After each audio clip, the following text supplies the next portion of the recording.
Welcome to Film at 50, a podcast that celebrates semi-centennials in the world of cinema. I'm your host, Brian Rowe, and I'm so very thrilled to welcome Andrew Campbell to the podcast today to talk about Sunday, Bloody Sunday, starring Peter Finch and Glenda Jackson, and directed by John Schlesinger, released 50 years ago in July of 1971. How are we doing, Andrew? I'm doing fantastic. Thank you so much for having me on. I'm super excited to talk about this very interesting and questionable movie, I guess. I thought it was very strange in many ways, but also really cool in that in the early 70s, there's not a whole lot of films with gay characters at all, and positive representation is almost unheard of at this time. So that's another reason why I wanted to do an episode about this film, talk to you about it. Really important film for the early 70s. Absolutely. Oh yeah. I mean, and that's the first thing I thought. I know when I had read the synopsis of the film, and I was like, they're not gonna maybe show this in a great light. But I was super surprised by like the way, the director, how he represented this, like these relationships between, this complicated relationship between, a man, another man, and a woman. It was very surprising, and it was a little heartwarming, I guess. Yeah, so we'll talk about that. Before we get to our movie today, I want to just ask you about film in general. Like, what role has film played in your life? Do you have like 2 or 3 favorite films you could share with us? Yeah, I mean, it's funny. I didn't realize I had like a deep love for film until I was kind of deciding what I wanted to go to college for. Mm-hmm. And I really loved video work.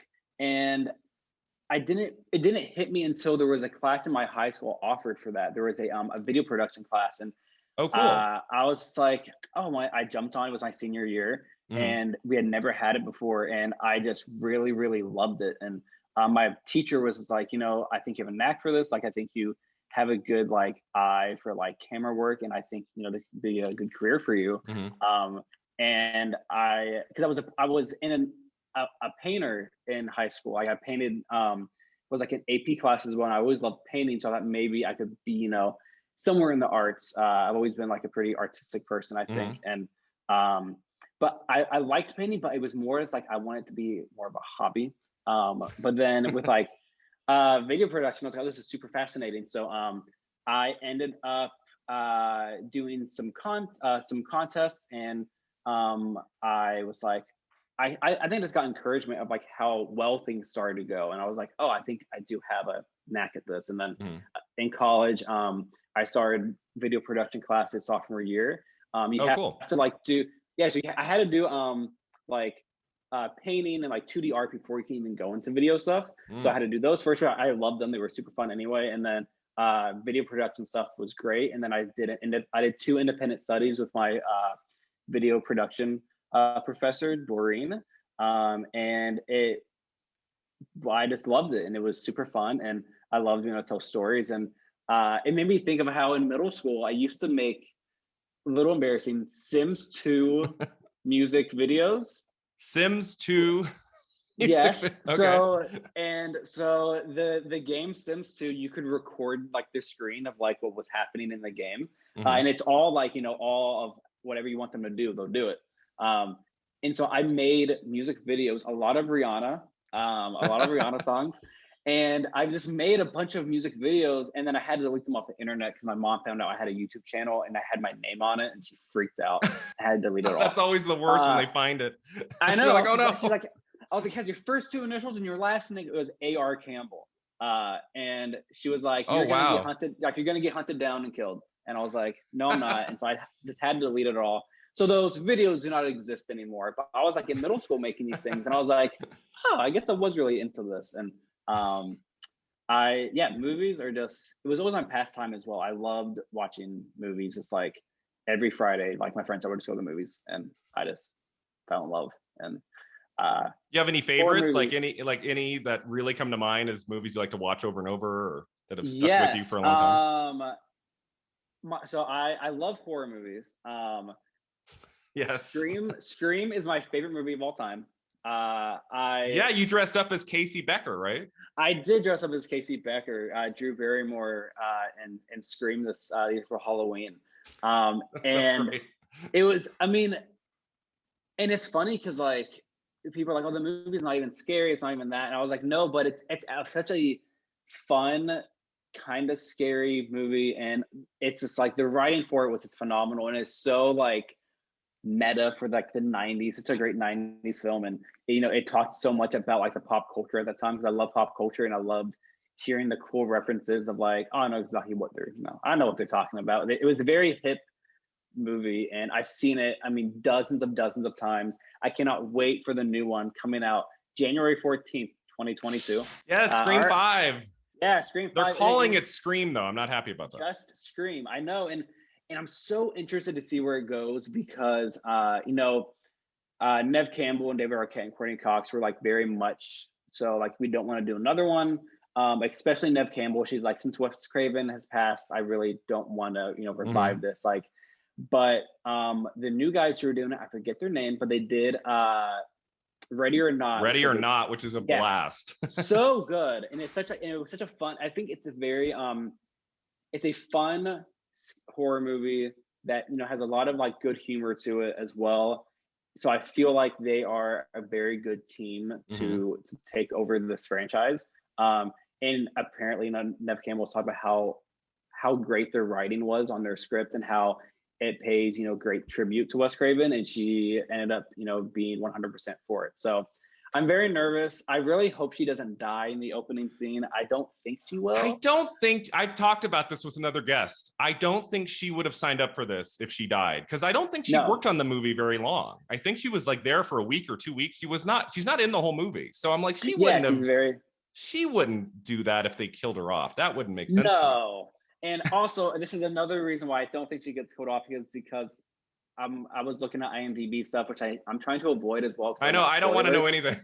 But I noticed that she had 2 different outfits, and I was like, oh, he has 2 different outfits. Then she can't die in the opening, because the opening can't be 2 different scenes. So like, no, she's set, she's fine. It's like when Mamma Mia 2 was coming out, and I'm like, they're not going to have Meryl Streep be dead, right?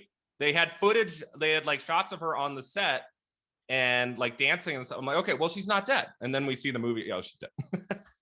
Okay, so I did not know she was dead. I've only seen Mamma Mia 1, but I always thought she was dead. Oh, spoiler alert.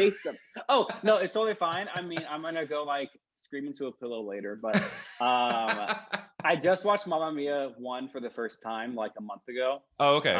So you haven't been rushing to see the sequel? No, even after seeing the first one, I was like, I can wait on this. This is fine. I don't have to see the second one quite yet. Yeah. But yeah, Scream is a really important film for me too. I'm old enough to have. I saw it in the theater opening weekend with my dad. Lucky. Blew my mind. Like there had been nothing like that before. Like I had seen some horror films when I was younger, but that one was like, oh, they actually have seen horror movies in the movie. That was just so revolutionary. And what's great about Scream is that the mystery element is really fantastic. And just the perfect cast at that time for that movie. Yeah. And it holds up. It's celebrating 25 years this year, which is crazy. Yeah. I should have made the podcast film at 25. But I do bonus episodes here and there. So we will get to Scream in December, because, you know, that movie came out Christmas week. It did, yeah. And then what a weird time of year to release a horror film.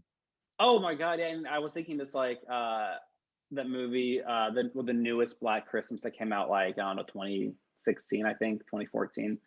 I watched that recently, and I watched it during Christmas time just for the fun of it. And it was so bad. And I was like, let's just not combine Christmas. Why anymore. Have there been 2 remakes of Black Christmas is my question. And they were pretty back to back. The original from 1974 is fantastic, by Bob Clark, the same guy who directed A Christmas Story. Not everyone knows that. Same guy made both movies. I know that. Wow. like the winning comedic wholesome Christmas Story that we watch every year. The same man directed Black Christmas, this gritty, dirty horror film from 1974. And then I want to say, was it 2006? They remade it. And that was that period of 5 years where they just remade everything. Oh my God, they remade everything. You know, which Scream 4 touched on. But I mean, they didn't remake The Exorcist. They didn't remake a Not couple yet. big ones, but otherwise. And then I felt like that period of remakes was over, and then they remake Black Christmas again. I'm like, okay, because now you have Blumhouse, and now that's a whole thing, and it's like they could have remade Halloween a second time, Oh but yeah. they do a sort of sequel to the original with the 2018 Blumhouse version with Jamie Lee Curtis, and that I think is a cool way to go if you're going to redo the Mm-hmm. franchise rather Oh than yeah. like what Rob Zombie did and we'll just remake it and do something. I like when it's like a continuation of some kind, right? Absolutely. Oh my! And I loved the 2018 Halloween. That was Yeah. so good. I'm so and Halloween Kills comes out this Halloween year. Kills this October. I'm so Can't excited. wait for that. They're like, I mean, I was so sad it didn't come out last year. I was super bummed, but I mean, understandable. But we can see it in the theater I now. definitely want to see that in theater. Yeah, Yeah. and it's fun because like, okay, this one. When will this air? Actually, This will be mid-July. Mid-July. Okay, well, my brother's coming to LA, and we're gonna go see all the Halloween stuff because he's coming for his bachelor weekend. So we're gonna go to Pasadena. In July. Yeah, so in mid-July. July, what Halloween stuff are available Oh, in July? like the filming locations of the movie. Yeah, where yeah. the film was shot, like Pasadena. Sorry, yes, in Pasadena. Yeah. Yes. So we're going to like all the filming because I've been there way too many. Whenever in Pasadena, I always go to the Halloween sets. I'm like, I just want to look at it. Yeah, I went to the 25th anniversary Halloween convention in Pasadena in what was it? I think it was August. No, it was October of 2003. Yeah. And the first day we all got on a school bus and they drove us around to every major location from the original movie. And they had the theater department at the local high school dressed up as the characters. That's and so cool. recreate the scene. So like we pull up and that same shrub where Michael Myers walks out, like one of the tall guys from drama department, like had the mask on and everything, and like did the scene, like looking at the two girls, and it was unreal. I'll never forget it. It was so cool. They should do it again. They should do it for the 50th anniversary in 2028. Come on. Oh yeah, absolutely. I mean, yeah, I'll totally go. I'll still be in LA probably.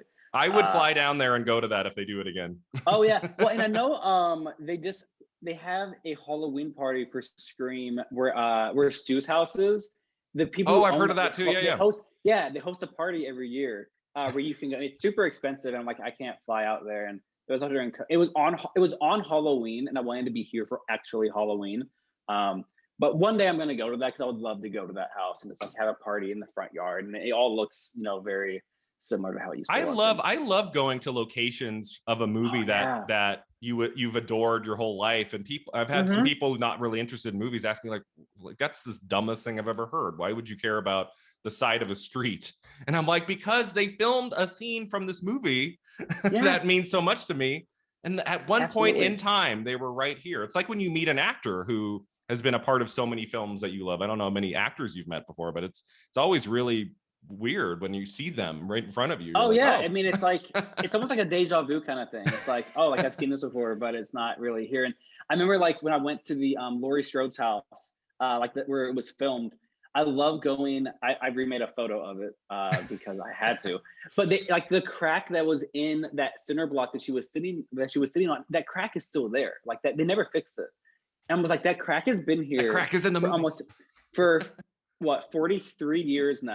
It's just there, and I was just like, that's fascinating, and I just love seeing it. Because even like I was in Ojai like a few months ago, and I was like, Easy A was filmed here, and I was like, oh my god, I was like, this is Easy A, and we're driving by the school, and like that's the high school, and I was like, I told my boyfriend, I was like, we need to pull over, and I need to go walk around the high school, and I need a photo with sunglasses on because Easy A is one of my favorite movies of all time. It's so that's funny. a great one too. So great, and like I just love. I'm just like on a high the entire time.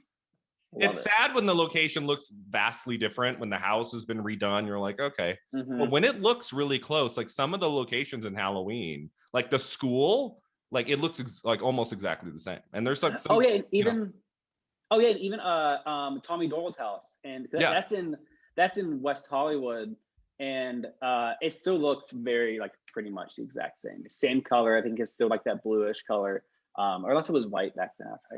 Kind of hard to tell now, but Yeah, So yeah, so much fun. I apologize to our listeners who have tuned in to listen to our chat about Sunday Bloody Sunday. Are like, what the hell is happening here? I don't have too many guests come on who love horror as much as I do, so it's always fun to kind of go down that road.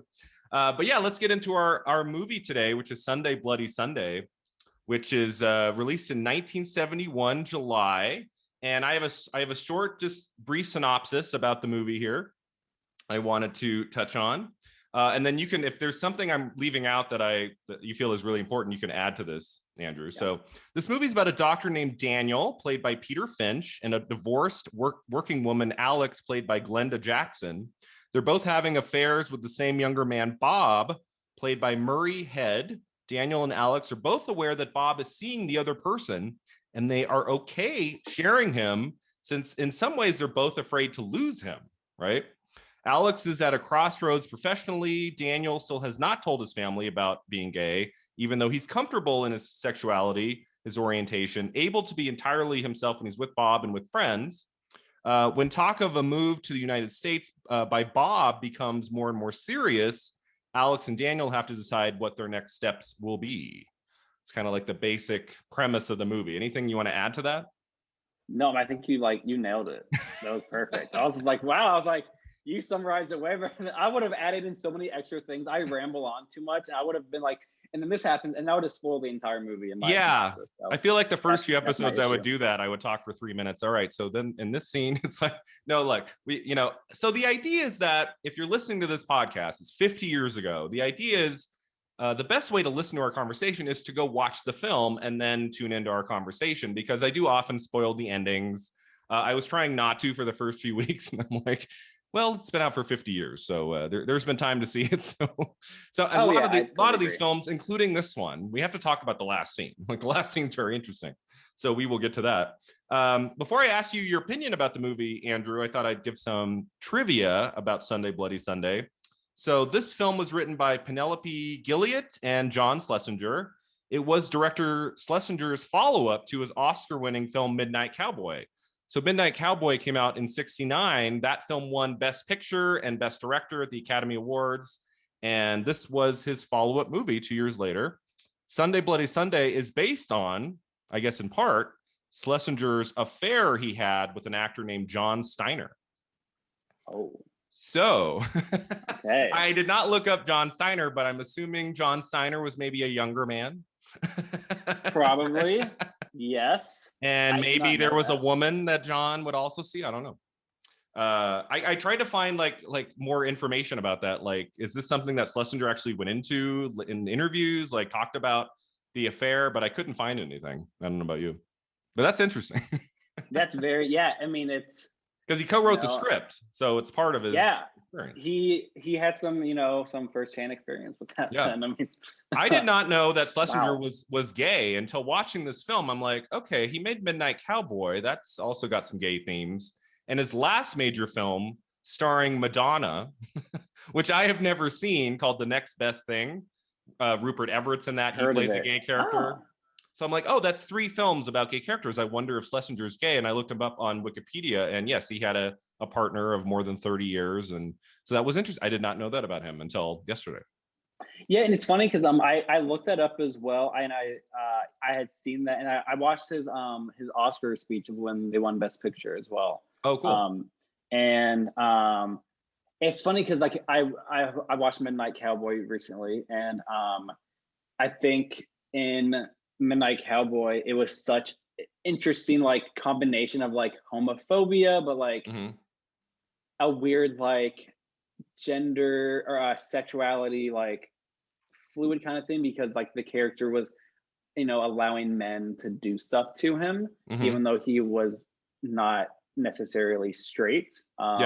Even though, and some people are like, oh no, he has to be gay if he's doing that. And then they use the F word a lot, the homophobic slur F word, quite often in that movie. And I was like, the way a gay man portrayed in Midnight Cowboy and now Sunday Bloody Sunday were complete opposites. Like, to me, it was interesting. Yeah, because I mean, in Sunday Bloody Sunday, I feel like I didn't see much of any homophobia in it. It was very like natural and casual, and it was nice to see that. I didn't expect that. Because when you hear about, it's, in the 70s, and it of course was not very accepted back then, and it seemed like all his rich friends, they all knew about it. His family didn't really know about it. But it was so interesting to see the contrast between the way he depicted sexuality in those two films, because it was very different. There's a scene, was it his sister or his mom who asked, like, are you ever gonna settle down with anybody? I think it was his sister. And he says I have not found the right person yet. That's what he says. He says person. He says person. And it's funny because the way when he said person, I definitely remember, like, specifically hearing person, because maybe there was a chance that she kind of knew, maybe she was in on it, that she understood that he was, his sexuality was not necessarily straight. Maybe she just had hints, and maybe it could be her way of, like,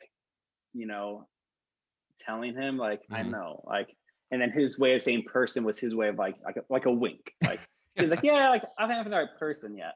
But I would say that's been the hardest part of this podcast since last year, looking at films 50 years ago, because I'd say every 5 to 6 films, there'll be a gay slur.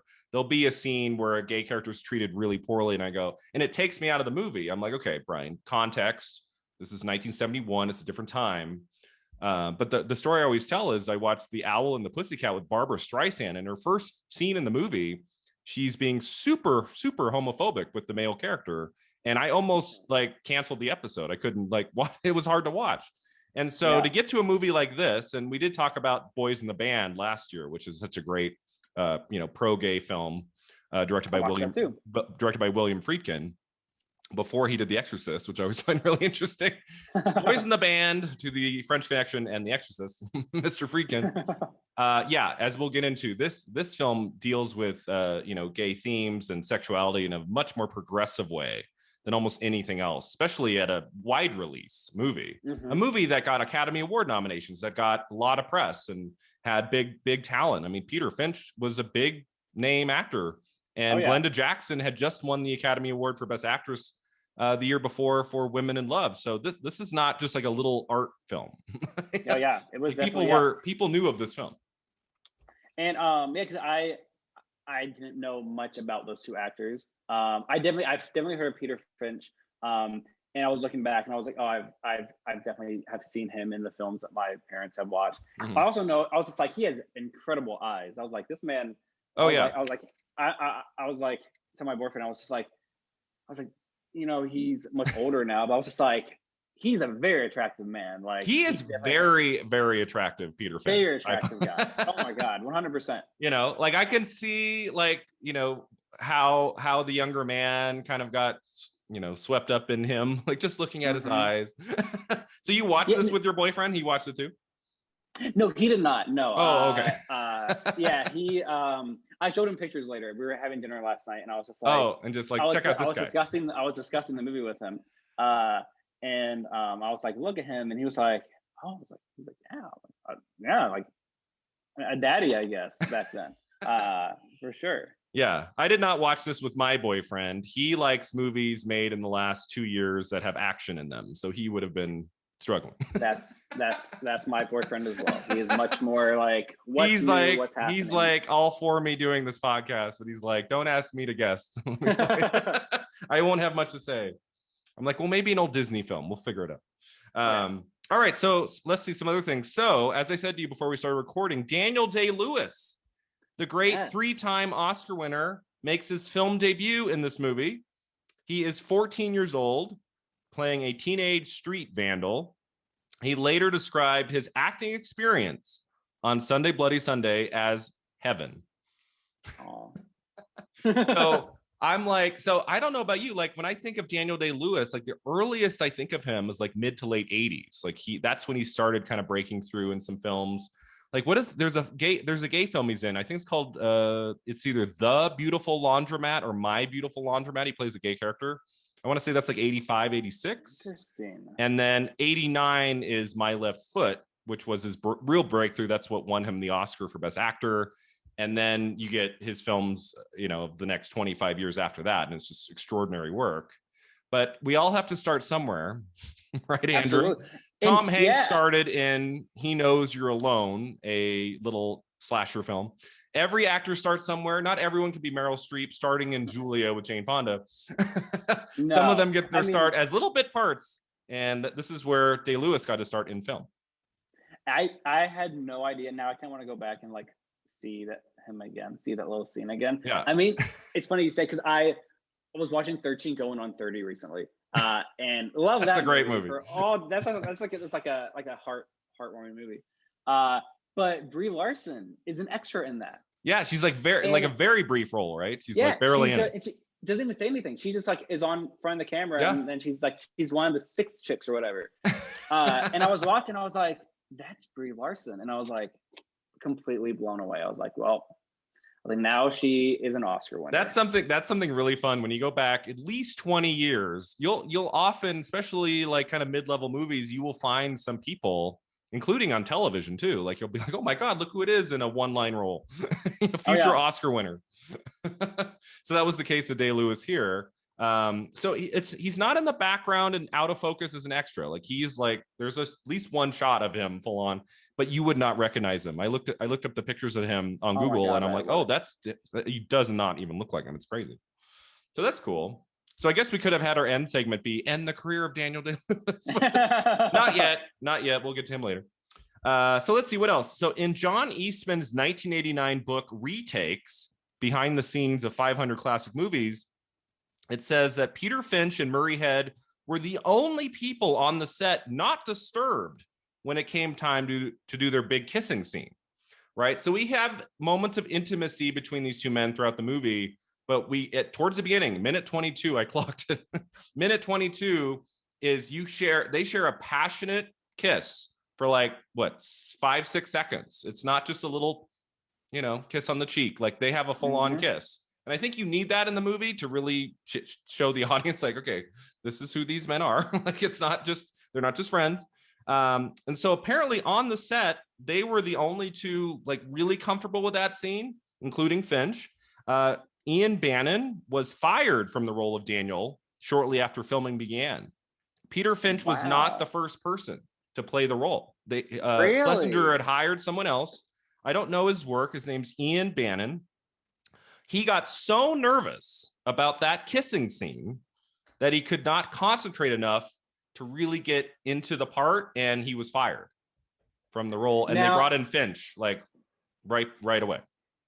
I wonder if it was like, was it like he was uncomfortable because was he like maybe partially homophobic? I feel like you wouldn't even take a role if you're that nervous, or was he afraid it was going to like destroy his career? I think he could never play another role. So I put here, he said like he was nervous, I think, that it might destroy his career as an actor to be seen on film kissing another man. But then he later said he regretted losing the role because it actually set back his acting career when he couldn't get other parts and stuff. So kind of interesting. Absolutely. Because it definitely didn't hurt Peter Finch. No, definitely not. No. I mean, we didn't have Peter Finch for very long after this. He passed away in early 77, I want to say, of a heart attack. Okay. His last major role in a movie was Network from 1976. One of my, if not 10, one of my 20 favorite movies of all time. He's absolutely amazing. Okay. Have you seen Network? I have not. What's a quick put it on the list. It was made in 76, and it's kind of a satire about the television industry. And it opens with a suicidal news anchor played by Finch, and he announces on live television, "Tune in a few nights. I'm going to kill myself live on television." It's not a comedy, but it's not like overly serious. Like it's like a satire. It has moments that it's almost on the level of like fantasy, like the scene with the great Ned Beatty, who we just lost a few days ago. He has an amazing scene towards the end. Faye Dunaway, do you know her work at all from Bonnie and Clyde? And she is the lead female, and she gives one of the best female performances I've ever seen in a movie. She is like this gung-ho. She's like, going up the ladder in the ranks of trying to become a powerful woman in the television industry. And she will do anything, including sleeping around. And she's just great in it too. And it's Sidney Lumet directed it, the guy who made 12 Angry Men and Dog Day Afternoon. And it's and it's an incredible writer, Patty Chayefsky, and it's just a movie that fires on all cylinders. If you like movies, you have to see that one. Network. Okay. Peter Network. Finch. He, up until Heath Ledger, I want to say, Peter Finch was the only actor to win the Academy Award for acting after he had died. Oh, wow. So he died in like January of 77. And then in March, April, whatever it was, 77, he won Best Actor for Network posthumously, which had been unheard of up until then. And then it didn't happen again until Heath Ledger in 2009. Yeah, and so it's pretty rare. Watched Dark Knight. I watched Dark Knight last night. You literally watched it, and I talked to my boy. I was like, yeah, like he won. We talked about him winning the Oscar afterward because it's phenomenal work. He was amazing. That was crazy because Heath Ledger passed away in January of 2008. The movie did not come out until July, and then the awards was spring of 2009. So it was just a weird time because, boy, I mean, I would say, there's a lot, but I feel like cinema could have looked a lot different these last 13 years if Heath Ledger had not passed away, because he is just one of my favorites. He is astonishing. And at least, I always say, at least we got to see his performances in Brokeback Mountain and The Dark Knight. I mean, you can't get different. You cannot get different from those two. Even when you're acting in both films with a Gyllenhaal. Oh my God, I was thinking the exact same thing. I was watching it. And I was just like when Heath has his scene with Maggie Gyllenhaal, like in the room, and I was just like, I wonder if he's like, I made out with your brother, like that. I was like, this is so funny. Yeah, he should have put that in Dark Knight. He's like, just so you know, your brother, handsome guy, phenomenal, great guy, great kisser. So Peter Finch, I would say, is most known for Network. That's the movie that really captured his kind of iconic status in film. But Sunday Bloody Sunday is certainly up there, which we'll get into. So a few other things. So I'm going to ask you in a bit, like, why do we think the movie is called Sunday Bloody Sunday? And I talked about this a little bit with you before we started recording. It's so weird because Bloody Sunday is something I had heard of before. I know it was talked about in my history class, or at least one of them.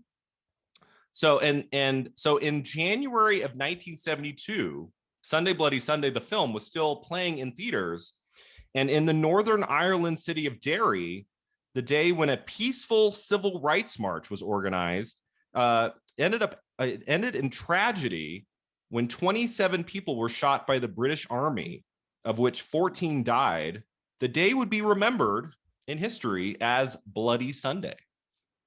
So the fact that day happened while this movie was playing in theaters in early 72, kind of insane. What a weird coincidence. It is. I mean, I wonder, like, did that name of that day come about because of the film, or could they have? I looked everywhere. I'm like, did that name come from this movie in any way? And I don't think it did. I think it's just unrelated. Because I feel like this, like, in my head, I picture, like, a horrible, horrific scene, like, and then I see like a film theater with Bloody Sunday, like, on like the little chart, and somebody somewhere said, hey, that's like, this is, I mean, it's like, the irony is like awful. So I'd say that's possible. I tried to find, I Googled and I was like, Sunday Bloody Sunday movie and tragedy, like and I couldn't find anything that said that they were related in any way, but you'd think it would be in some way. I would totally think that. And also, there's a song called Sunday Bloody Sunday. Yeah, by U2, right? Yes. From the 80s, I want to say. I think it's like early 80s. I meant to listen to it. Oh, early 80s. Okay, so it's probably like super like. I also tried to. I was like, does the song have anything to do with the movie? And I couldn't find anything. Well, I mean, maybe it could be related to, like, might be related to the day shooting. Yeah. Yeah, I think that's what it is. To it. Yeah. I didn't come prepared. I promise. I researched this film a lot. Listeners like, Jesus Christ. Of course, it's related to the day. But I think the song relates to the day, not the film. I don't think I think the film is just this other thing. Yeah, I mean, it's hard to find. The film was hard to find. I mean, I couldn't even rent it. I could not rent on Amazon. It was not available for US. Did that other link I sent you work? Other one worked, yes. The Okay. free one worked. That's fantastic. But the Amazon Prime, I said not available in your like in Oh, your weird. location. Yeah. I mean, I'm assuming it's meaning like in the United States. Yeah, no, there have been two films since I started this podcast that I want to do an episode about, and there was literally no way to watch it. I Yeah. was like, I looked everywhere. I tried to get a physical disc, nothing. I'm like, okay, I guess we'll skip that one. So some of these films, even some like fairly popular films of its day, are not necessarily easily accessible. No. So two other things. The film did very well critically. It was on Roger Ebert and Gene Siskel's top 10 list of 1971. They were not working together yet until 75 in Chicago, but it was on their top 10 list. Roger Ebert said Sunday Bloody Sunday is a masterpiece. So this is not a film that critics were kind of like meh on, like a lot of critics at the time. And I believe today it's like 86% on Rotten Tomatoes. Like people like it. You know, it's held up really well.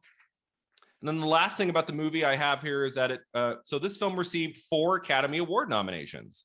So I've been talking about films from 71 since February, and very few films we've talked about have actually been nominated at the Oscars because, as we know, like usually it's the movies that come out in like November, December of the year that get all the recognition. But there have been few. We talked about Clute recently. Jane Fonda won the Oscar for Best Actress.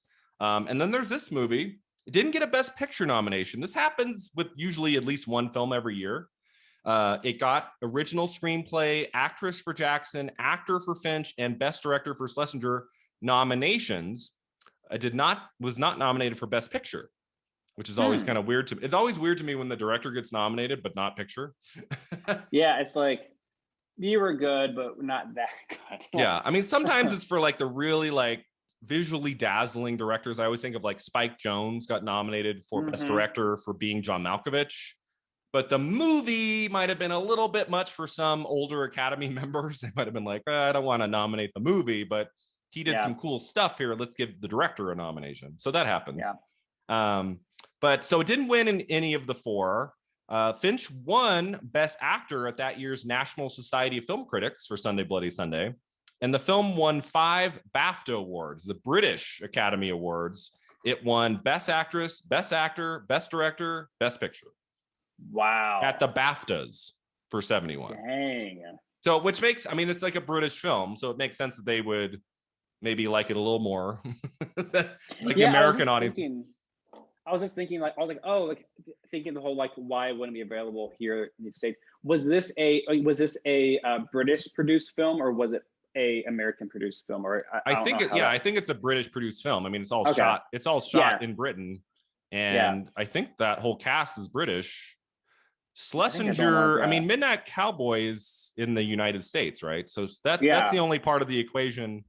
Yeah, I'm curious to know, like, did the financing come from Britain or did it come from the United States? That's a good question. Yeah.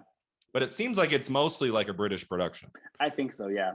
Yeah, I could not find I couldn't find like the box office. It's kind of hard, like early 70s sometimes, to find like how well a movie did. I can't imagine this was a $100 million movie.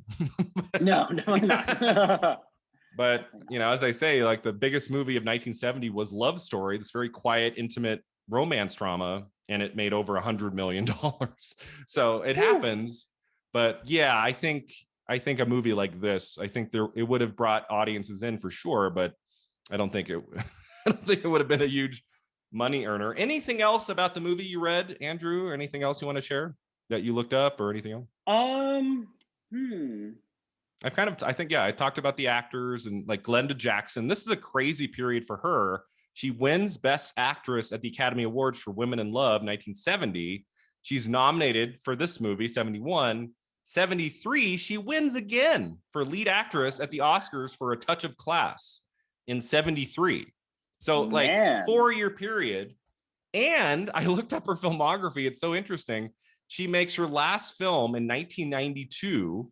And then she quit acting, at least in film, and went into politics for a while. Oh, really? Wow. And so her filmography is just nothing. And then 2019, she appears as the lead of a British project. And then she's in a film coming out later this year that's got a huge cast. And I believe it's an American production. So Okay. so Glenda Jackson is back, baby. She's back and better than ever. In her like mid 80s now. I mean, I will say she was phenomenal in Bloody. I loved her in Bloody Sunday. Yeah, so let's talk about it. So what were your thoughts in this movie? What would we think of the performances and the movie overall? Kind of what was your takeaway? Yeah, I mean, I think like I'm always like nervous about like I would say like I like a lot of modern film, but of course I love like some of the classics as well. But going into like the 70s era, I haven't seen many movies. Yeah, from the 70s. like when you think of the 70s, like do any titles come to mind? Like between 70 and 79, any movies come to mind?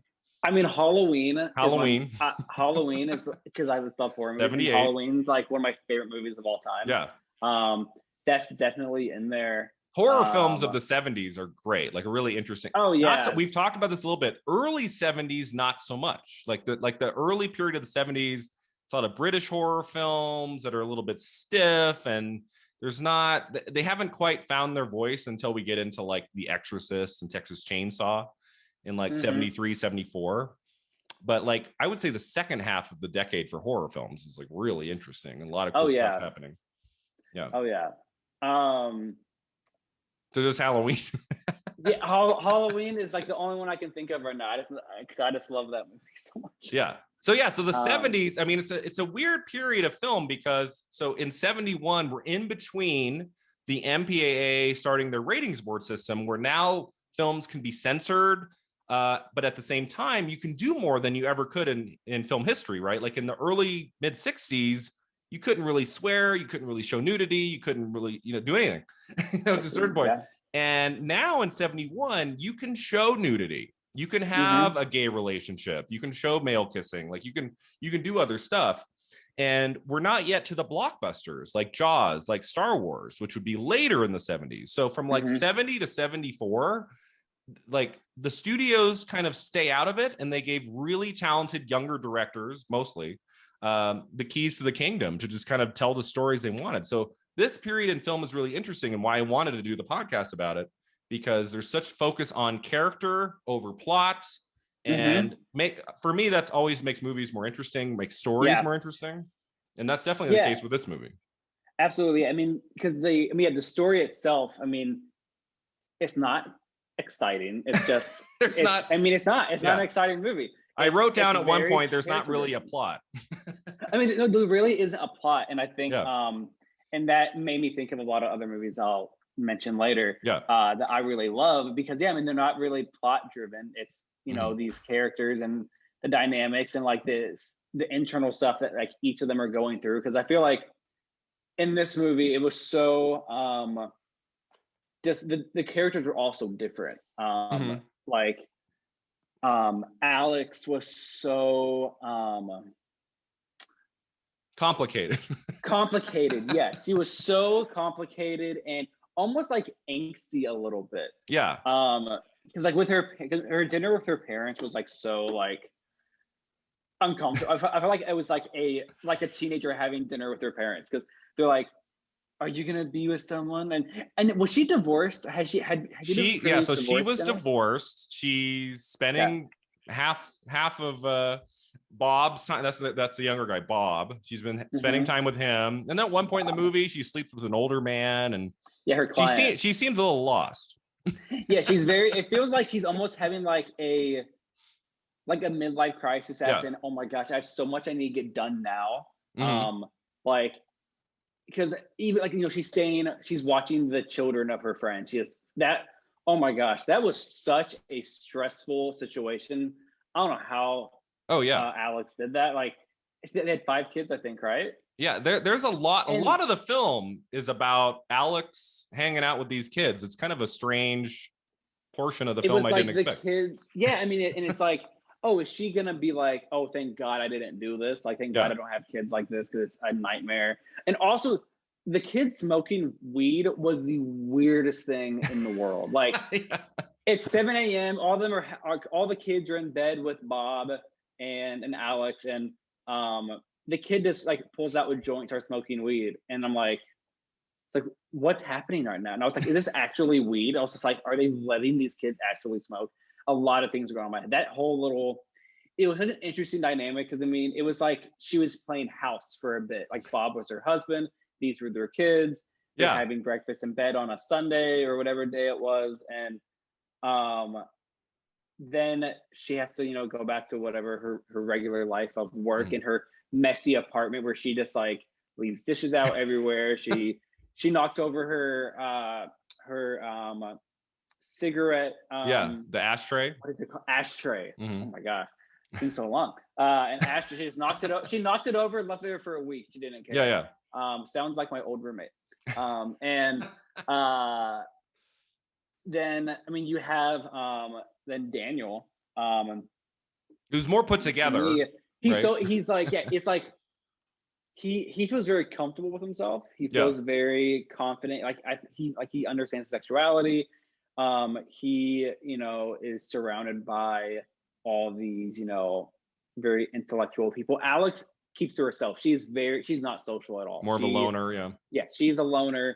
He seems like he likes to entertain. He's a doctor though, so I feel like he has like that scene where like the friends are over and they're playing games and Bob is there and they're comfortable with that, and so that's cool. Yeah, I mean, I think it was interesting, and then looking at Bob, who like, does he love? I guess he loves them. I guess I'm not quite sure if he. It's never made exactly clear if he loves them. Never made clear, but he goes back and forth between this woman who is, you know, very lost in life, and she doesn't really know what's coming next for her, and she doesn't know if she wants kids or if she's too stressful, and she seems very angry all the time to me. And then, you know, Daniel is he was very chill. I mean, he was a chill guy. Yeah, I mean, there's a couple moments like where he snaps at Bob, and you know, he's like, "Come on, Bob, come upstairs. I'll tell everyone to leave," and he's like, "No, I'm leaving." And so he's like, "Well, then go." Like he has a couple moments. I think he is. But I mean, I think they both want love from Bob in very different ways. I think she's lonely, and like he's the one person that can provide that. And I think and then Daniel though is just like, he's in love with it. Also, I think also the age difference. I think the fact that Bob finds he finds him Daniel so attractive and like truly cares about him. You know, that's, you know, I think anyone really who's a single man, especially in the LGBT community, where you're older and a younger man finds you, you know, attractive and wants to be with you, that's very like intoxicating, and it can be addictive, and that makes you feel as if, I don't know, it makes you feel like there is love, even though Bob, I feel like, doesn't. I don't think he loves either of them. How old is Bob supposed to be in this? Like mid to late 20s? I was trying to figure out how old he was. I was thinking like maybe like 27, something like that. Yeah, and then friends are like all these cool artists. And then she's in her 30s, and he's probably in his 50s, something like that. Maybe she's in her early 40s. I was thinking she was in her 40s. Yeah. Okay. I think. Well, okay. We got to be careful, because I do know that Glenda Jackson is in her mid 80s right now, and this was made 50 years ago, so she was in her 30s. Glenda Jackson's gonna call in here in a second. How dare you? It's like no one talks of Bloody Sunday, but like I looked it up and y'all talked about it. You thought I was in my 40s. Everyone looks older back then. But you know what though? Back then though, you're supposed to have like 5 kids at 35 back then. By 35, you're supposed to have at least 5 kids. Oh yeah, I mean that's how I feel like it was supposed to be. I mean my mom and dad, they had 5 kids by 36, and like today, that's not like. Now it's like, do we want to have kids? Now it's like, do we want a kid? We'll wait till 40 and maybe we'll have a kid. But like, I guess, you know, in the 70s, you know, a later, mid to late 30s woman not having kids, she's old now. And especially with Hollywood and once they hit 27, you know, they're like, oh yeah, they're too old. Total BS. That's my stance on that. But yeah, and then Daniel was, you know, he was in his 50s, and But it doesn't feel strange. It doesn't feel strange seeing Peter Finch with Marie Head and their intimate scenes together. You're not like, oh, that's gross. He's 30 years older. There's a connection there that you can see. Absolutely. I mean, I feel like um there was a lot of lust and passion between like both relationships. Hmm. Um and I which is one also great on the actor's part, but Hmm. um it definitely like it was. I wish we knew more about Bob, actually. That's the one thing I wish I knew more, because I feel like all I knew that he was a young guy, he's an artist, he's very like uh he just goes with the flow, does what he wants to do. Yeah. I guess because he is young, they're older. Yeah. But I mean the film definitely it definitely focused more so on Alex and Daniel over Bob. He was just like the a little part in it. Yeah. Uh I really, really like this film. It's definitely one of the best I've looked at for 71. And I mean, the big thing, the big takeaway for me is just seeing mhm. positive gay representation in a film of the early 70s, almost unheard of. And I think that Schlesinger does it really well here. But there's more than just that. There's some really interesting directing technique. I loved like when we would go into like flashbacks and stuff, and he would kind of Yes. change the look of the movie. It'd become more handheld. It would be Mhm. cut faster, and there was an energy to that, because I'm kind of like, okay, so he got nominated for best director of the year for this. Like, what is he Yeah. doing that's kind of unique here? And those segments I thought were really special, like when we would kind of go beyond just like talking heads and actually, get some flavor in terms of the filmmaking technique too. Yeah, I mean, there was definitely those crazy little moments where they would like cut and you're like, "Oh wait, was this a dream, or was this Yeah. something that happened in the past?" I know I don't quite understand it. Maybe you understand it more than I do with Alex when she was having these dreams of her father, um when it was like people wearing gas masks and stuff. Oh, right. Yeah. I was That went over my head, and I was like, I don't know what's happening right now. I was just like, I was super lost. And we I don't get know if him it's in the like, church. We get him in the church, like seeing himself like as a young boy. And there's like this handheld shot, like very wobbly, of like going oh all the yeah, way up to the front. Like we look out at the whole audience, and there's some like weird, cool stuff happening here that you don't see in a lot of films. 71, it's a lot of camera on sticks. This guy hmm talks, she talks. There's not a whole lot of like creativity in the filmmaking, editing aspects. So hmm that was yeah, cool. they were yeah, adding some very um like abstract shots, I guess. And it's funny because then I watched Midnight Cowboy right after Sunday Bloody Sunday, and What a double he feature. that's a wild ride. Yeah. But um the director, he added in little flashes of flashbacks there that Oh, again I was okay. like, wait, I was like, it was handheld, it was crazy, like the camera was moving so much you almost didn't know what was happening. It was almost like it was like, I think there was also like a lot of like layering between the films, Hmm. because I was just like, it's very blurry, and like there's some weird color going on right now, and I couldn't tell. It's just like, wait, is this something that they're imagining, or was this something that happened in the past? Like, um in Midnight Cowboy, it shows a scene where Joe was like being accused of rape. Hmm. And he's being tied down to like ropes because he was making love to this woman in a car, and then they both get dragged out. And it's such a chaotic, insane Hmm. scene, and you don't know what's happening. And then there's like no explanation for it. So you're like, wait, did this happen to him in the past? And it made me think of Sunday Bloody Sunday when they do these flashbacks with Alex and her maybe father, and there's no explanation to it. It's just like a weird cut scene that's completely like not necessarily irrelevant, but there's meaning to it, but you don't have to understand it to enjoy, what's happening. Doesn't If you think about it, Yeah. it added some deeper meaning, but like it doesn't propel the story in any way.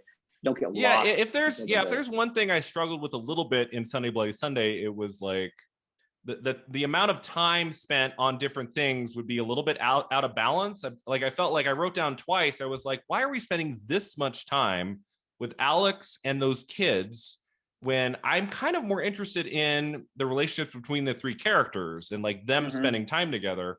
I mean, I would say of the hour and 50 minutes, at least 20, 25 minutes of this movie is just Alex, not with Bob, but with her family, with the kids. And there was a point where I'm like, we haven't seen Daniel in a while. And I'm kind of like, where's the focus here? It's almost becoming a movie only about her, but then it goes back to Bob and Daniel for a while. So I thought the editing could have been cleaned up a little bit there. I think maybe the movie could have lost 5-6 minutes somewhere. Like I felt like the balance would be a little bit off sometimes. I mean, I feel like it just came to my head now. I mean, maybe that was his point in showing, like, because she was saying how I miss you when you're not here. Okay. I don't showing see what you it's enough. like. And it's kind of like showing, like, it's making you feel like, oh yeah, she is by herself much more than Yeah. And he's expressing like you see her by herself more than you see Daniel by himself. Yeah. We don't see Daniel by himself very much. Yeah. No, I mean, I think the only time I remember of seeing him by himself was when he was in the car, and then that man that he had obviously been with prior. Yeah, that's a great came scene. To the car, is banging on his window. It was like, oh, like no. That was the only cop time walks over. I know, and everyone's like, oh, he hurt his hand. I'm a doctor. I'll take care of his hand. And so I was like, I think that was really the only part really where you see him by himself, and then you see, he's been with other men. Like it's not like Bob was his first and only. Yeah, but he cares for Bob much more than that man on the street, obviously. Yeah, I really like that. Idea. I like that Finch played the role with restraint. He's not a promiscuous gay character. I mean, the movie, that starts with the written stage. Like they could have made it like, oh, he has feelings for Bob, but he also goes to other guys and he has other relationships. And they could have gone in that direction. I liked how we get a glimpse that, okay, he's been with this other guy, but he doesn't really want anything to do with him. He wants to drop him off over there. Like, exactly, no, I have someone who I love. And even like deep down knowing like, okay, he's also, Bob is in love with this other person, and they have to both know, Alex and Daniel, like this isn't going to end well. Yeah. With Bob, I mean, it could only end one way. It's either like he stays with one of them or he chooses neither. Like Bob is so casual. Like, yeah, I'm gonna go to America. Like, whatever. And they're like, you're gonna leave me? Like he says, I'll come back. Yeah. Yeah, I mean, because something we haven't mentioned is that Daniel is planning a trip to Italy, right? And that's like, at one point in the movie, I think he says to Bob, like, let's go to Italy. Let's go later this month. And Bob's like, yes, let's do it. And then I think he brings it up again when Bob is floating this idea of going to the United States for a while. And he's like, well, what about Italy? And he's like, well, we can still go when I come back. And you just like, if you've lived life at all, you're like, he's not coming back. It's over. I was like, he's just not that into you. That's what they need to watch. They just need to watch that movie. That horror. That should have been the title of this. He's just not that. I mean, that's honestly, yeah. That should have been the title. That would be it. That movie is disgusting. I watched it and I watched over quarantine because I've always heard about it, and I was like, ugh. Oh, the one with the huge cast from 2009. Yeah, like Jennifer Aniston, Ben Affleck, and all that. Yeah, I saw it once. Drew Barrymore. Yeah, and it was one of those movies where like hundreds of characters are all like somehow connected to each other. It was the most annoying movie I've ever seen in my entire life. So that won't be your double feature idea for that this would movie. Never be my double feature. That it's like, if you haven't seen it, I will pay you money not to see it. It was the worst. All right, so other scenes we have not talked about. Anything else that we thought was interesting? I like that the movie sets up right at the beginning that there's a passionate relationship between both parties. It's not like Bob is like feels, like, oh, I have to be with him, and like Bob is clear, like we see nudity right at the beginning with Glenda Jackson. She's naked. She's getting in bed with him. They're very comfortable together. He's clearly just like in love, if not in love with her, just really into her. And we get that. And you don't know for a while that Peter Finch's character is gay. Like we meet him at the beginning. He's a doctor. And then we kind of, after that opening scene, we kind of spend most of the time at the beginning with Alex. And so you're like, okay, what's this movie about? Is it about her with a younger man, or what's going on? And then he leaves and he goes over, and then there's that wonderful scene with the passionate kiss, which I'm like, had audiences seen that in a movie ever before summer of 71? Two men sharing a kiss, doesn't cut away right away. Like, I'm like, I mean, Boys in the Band was the year before, but there's no kissing in that with other men, is there? I don't think there is. I don't think so. It's a movie about friends, so they're not kissing each other. I've only seen a remake. I've only seen Oh, the okay. recent The one that original's was on. better. Yes, I've only saw the newest one. Yeah. There wasn't any passion. That movie that stressed me out. So I mean, I'm trying to think. Was there? It was a play originally. Yeah, I know that. In the mid '60s, the play started performing. Long time ago. Yeah. Yeah, but I'm like, I mean, I don't want to know what audiences did in '71 when they shared that kiss, because one, it's something they probably never seen. 95% of the audience have never seen that in a film before. And it's kind of unexpected too. You don't know until that moment, that scene, that Daniel is gay, right? Is there any setup to his being gay before that? It's kind of just out of left field. So there'd be a mix of shock to just the plot of the movie, and then shock to see that on the big screen would have been something brand new, especially for straight audiences. I would suggest that probably there were some people who got up and left the theater when that shot happened. 100%. I'm out. I bet a lot of men stood up and give me my money back. I bet it was bad. Oh yeah. And I mean, I remember when, it's funny thinking of a movie for a double feature would be Moonlight. Cause I remember when I saw Moonlight for the first time, oh my God, like obsessed, phenomenal, beautiful movie. When I was seeing it in theaters and there was a lot of old people. And what we're told to go see this movie. Exactly. And when what's the character's name? When the two characters start, making out on the beach, and then he starts, touching his private parts, I was like, oh my God, like these old people are gonna leave. I was like, they can't handle this. Because it was so like passionate and like intimate. And then no one left though. I mean, everyone stayed for the movie, and I was like, good on you. Oh, cool. Yeah, I think that, that's what, at least an hour, 20 minutes or so into Moonlight. So I think they had stayed long enough. I think they knew what they were getting into by that point. Well, I would hope. This scene was like when he was in like a middle school or a high school age. So I guess so it's the end of segment 2. It's when they're on the beach in segment 2. And it's about an hour, it's pretty tastefully done. We're not like the way that the director shot that scene, I felt like was pretty tasteful. And I feel like at that point you're either with the movie or you're not. Probably, I feel like 20 minutes in to Sunday Bloody Sunday in 71, there might have been some pushback there. But when you talk of old people leaving a movie, it always makes me think when I went to see The Wolf of Wall Street opening weekend. Oh my God. About 20 minutes in, 30 minutes in, this old guy stands up, turns to everybody in the crowd, and he said, "This is pure filth," and he walked out. I said, "Well, sir, you're saving yourself another 2.5 hours." That was a great movie. Oh my, that is a filthy movie. In a great way. When Jonah Hill's penis comes out, I don't think he was right. He would have died, honestly. Yeah. It was. I mean, the way they set it up, it was definitely not. It wasn't.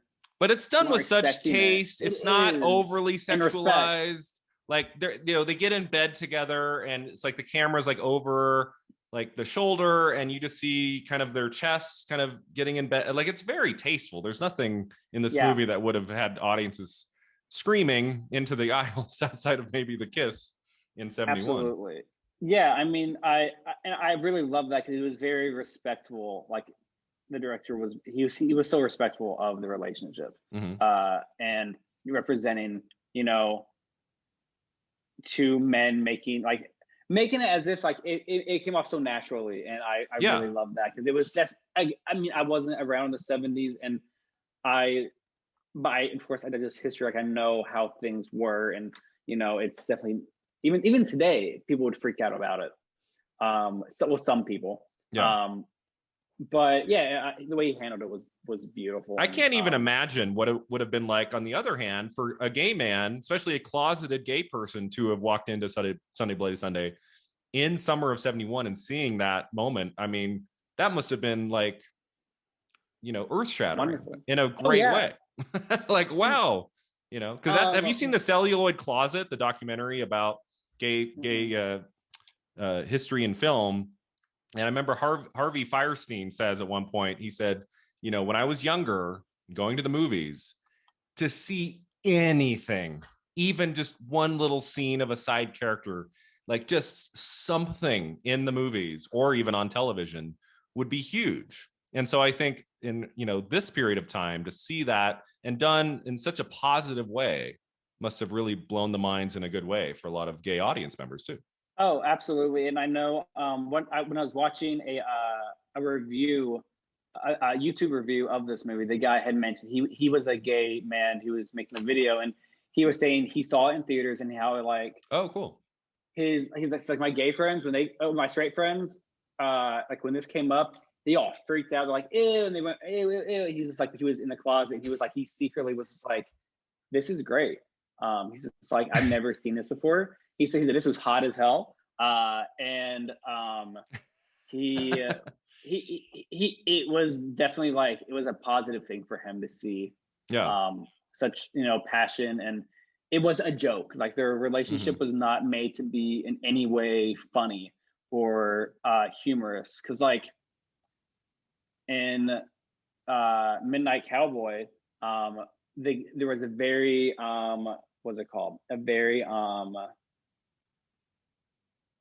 feminine, flamboyant gay character. Okay, yeah. And he would come make him a joke. And my boyfriend's making funny faces. He just came home and making funny faces through the window. He's just like doing this. I told him I'd be doing this. Now he's just being a jerk.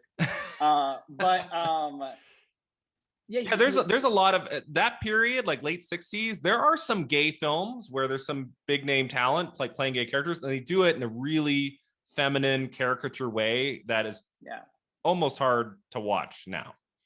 Oh yeah, I mean, recently, like James Corden in Prom, I watched that. Well, yeah, and that's a tough conversation in 2021 to have a straight actor play a gay role and do it in a way. Oh, there! I see someone. I think there we go. Yeah. He got home. You know, but you know, on the flip side, in like 71, for a straight actor like Peter Finch to take on a role like this and do it with such class and dignity and empathy and not treat it like a joke, I mean, it's just huge. And the fact that he got an Oscar nomination for it too, I mean, that's just makes me so happy that he was recognized for what he did in this movie. Oh yeah, totally agree. Yeah. So one other thing about sexuality in this movie I thought was interesting. We get a wonderful scene that sexualizes the younger character, Bob, in the shower, but it's done through the point of view of Alex. That was cool, because we have like the camera like going down, you know, we don't really see much, but then Schlesinger cuts to Alex and she's just like standing there looking at him behind the glass. And I thought that was like a cool way to sexualize the young, attractive man in the movie through the eyes of her, was kind of neat, you know. And I think what I also love, because I feel like in the LGBT community, is that bisexuality can be brushed off, very unfortunately. Yes. A lot of people don't. There are a lot. I mean, straight and, you know, queer. A lot of people don't believe people can be bisexual. They can only be attracted to one, which is horrible. And I really loved that both of the actors, Alex and Daniel, they didn't like disrespect his bisexual choices. They were like, they knew he liked men. They knew like he liked women, and they didn't fight it. They were like, they were upset that, you know, they were like wanting more attention from him because they're both in their own way lonely. But I really loved that, they respected his sexuality, and also the film respected his bisexuality as well, because that's it can be unheard of. And I know even now, like today, there's such a huge focus on strictly gay characters, which it's great to see, obviously. But I think the idea of someone being bisexual needs to be more prominent, and that needs to be a much more much more represented, and I really like the way they represented this. That's I a think they great did point. it very That's a well. great point that you bring up, because it is something you don't see very often in film, in novels, in young adult books. It's usually a gay or lesbian character. We're getting some really great young adult books about transgender characters. I've read 2 or 3 last year that were just phenomenal. Felix Ever After is the one that comes to mind, was so good. But yeah, I think you're right. Bisexual characters, something we don't, especially not in like the lead roles of a story, we don't see even much today. So to see it in 71, I think is really important too. Yeah, because I mean, I guess they could have written it as like it's 3 men, you know, he goes back from one man to the other. I think making Alex a woman is what makes this film really interesting. Yeah, and I mean, I feel like it also opened up people to like the idea of bisexual. Maybe it wasn't even talked about too much. Maybe, you know, back then, I mean, they were like, oh, like, maybe you're just figuring stuff out, you get confused, and then you then find yourself, oh, I'm strictly with men now. I mean, that is a very common thing. I mean, my brother, he dated women and then he started dating men, and he thought he was bisexual, and then he's like, no, I think I am this. I mean, there is an element where yes, some people are figuring it out, but there's a spectrum. Of course, it's all a spectrum, but there is just a huge proportion that they find them both equally attractive. And I think of Grey's Anatomy, which everyone hates on, but there is a there's a bisexual character who, I mean, she was in the show for like 15 years or so. Okay. And she went between men and women constantly. Oh, cool. And because they Callie Torres, she was the best. She was married to a man, and then she realized that she did like women as well. But then she had a baby with a man, and then she got married to a woman, and then she got divorced, but then she was with another man. And I loved that they really she's bisexual. She likes both men and women. Like, deal with it. That's who she is. We're not gonna put her off on one side. That's great reputation right there. I mean, that's nice when you have 15 seasons to explore a character. That's nice too. So just a couple other scenes we haven't touched on. Something I loved, I don't know about you, I love movies where you have like 3 main characters or even 2 main characters that don't really share a lot of screen time together, except for like one little moment.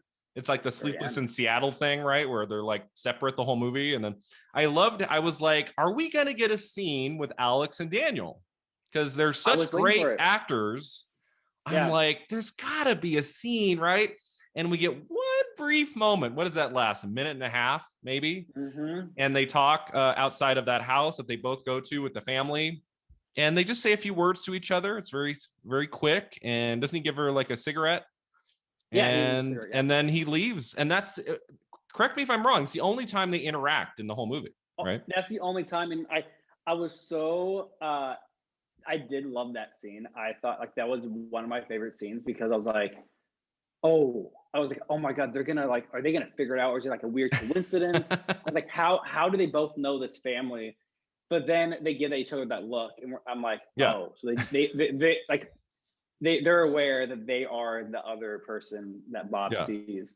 And I love that, because then there's also now so much mystery. I'm like, wait, I was like, did they meet because of this family? It's like, what's the relationship? Like, how did everybody meet? There was so much left unexplained.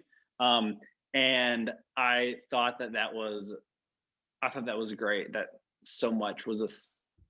Yeah, like, we're not gonna explain it. Like, they know each other somehow. It's funny. Like, we can figure it out. I like the restraint of it. I feel like other writers, directors might have been like, let's have the final scene be a long like dinner scene between Alex and Daniel talking about Bob, or it could have gone in that direction. I like that they stayed away from that it was more just like, we have a little encounter, but it's not the focus of the movie or the story.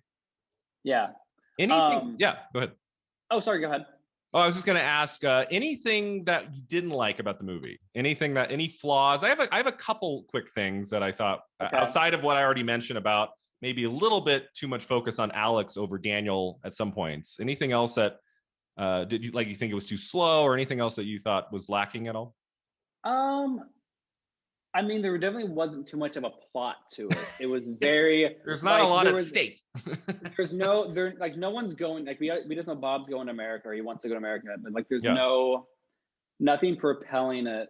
I was I was waiting for like the two characters that like to meet, and like that's what I thought was going to happen when they finally show up at the house together at the same time. Like a fist fight. I was like, oh, they're going to battle it out. Well, what originally I thought the film was about a man, a husband and wife, and she finds out that her husband's seen another man and she's okay with it. Oh, okay. Or that they were married and she's like he's gay, so he wants to be with a man and she allows it because she's like understanding it can be kind of hard. But this was definitely not that. That's what I thought. Yeah, the movie could have gone in a different direction and had like Alex and Daniel, they were married before, got divorced, and then they both find out that they're sleeping with the same man. That could have been a different movie. Yeah, that would have been that's like an 80s, 90s kind of movie. That's a late 80s comedy.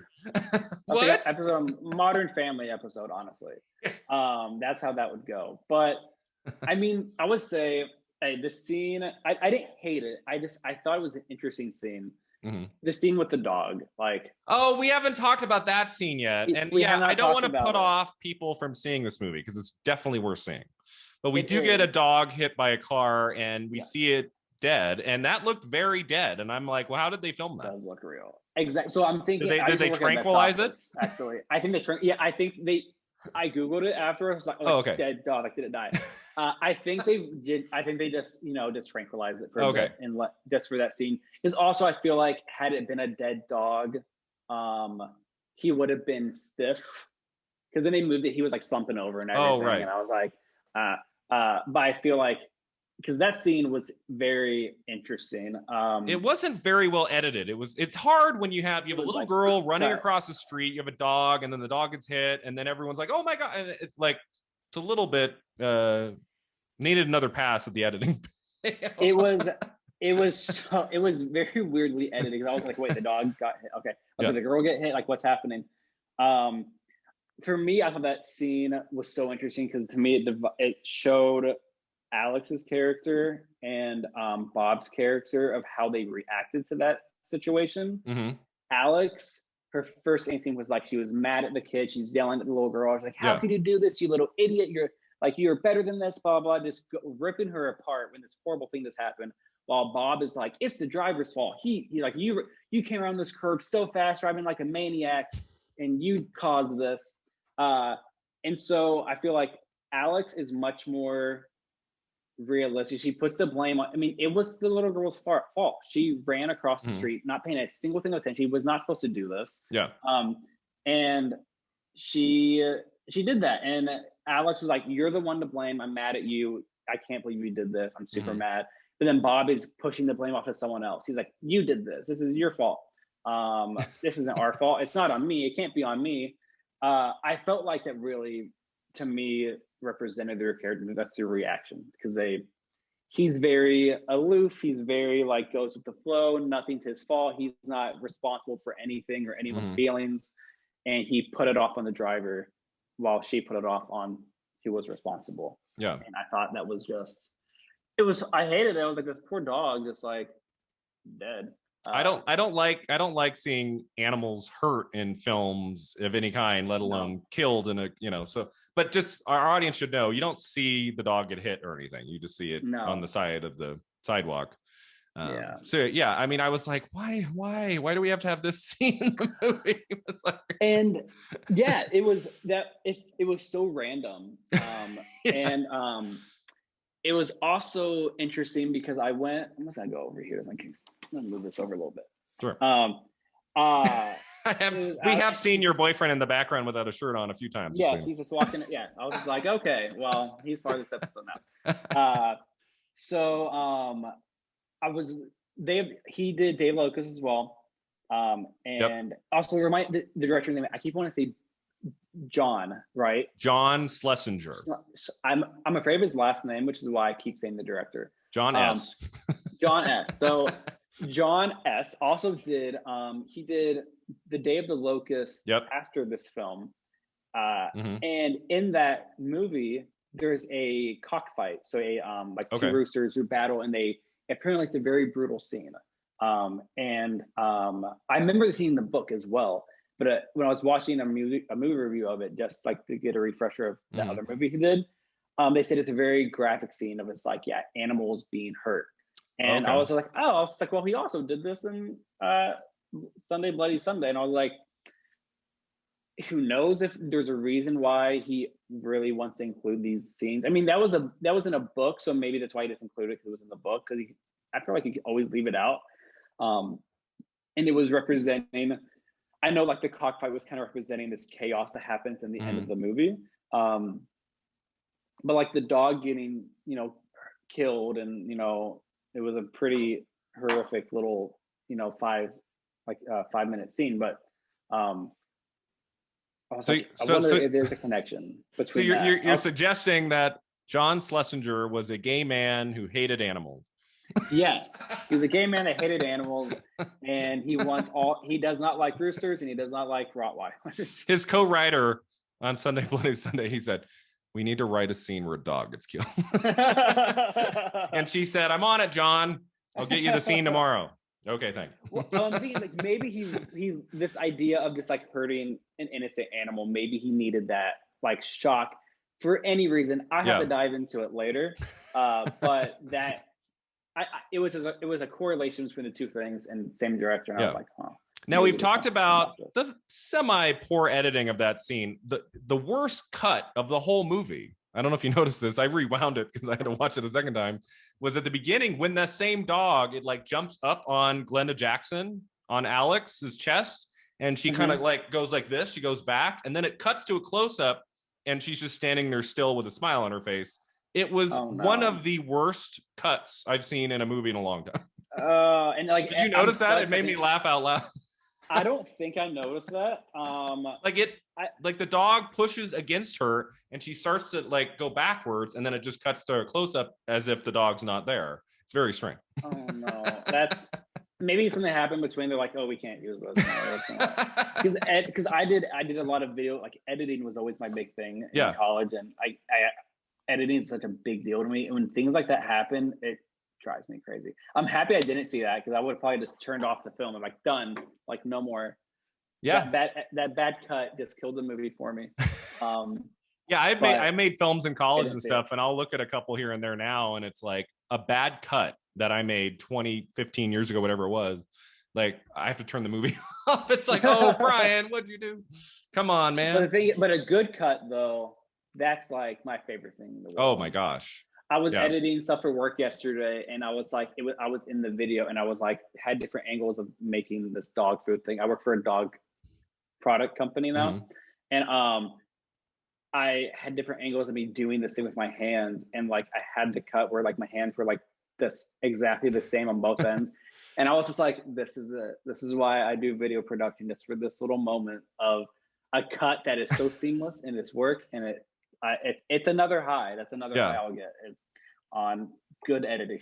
I made a gay themed film in college. It's called Lonesome Bridge. It's on YouTube, and I do some cool things with editing towards the end. Like it's actually a little bit similar to Sunday Bloody Sunday, and that's like kind of about a love triangle between three characters, two guys and a girl in some ways.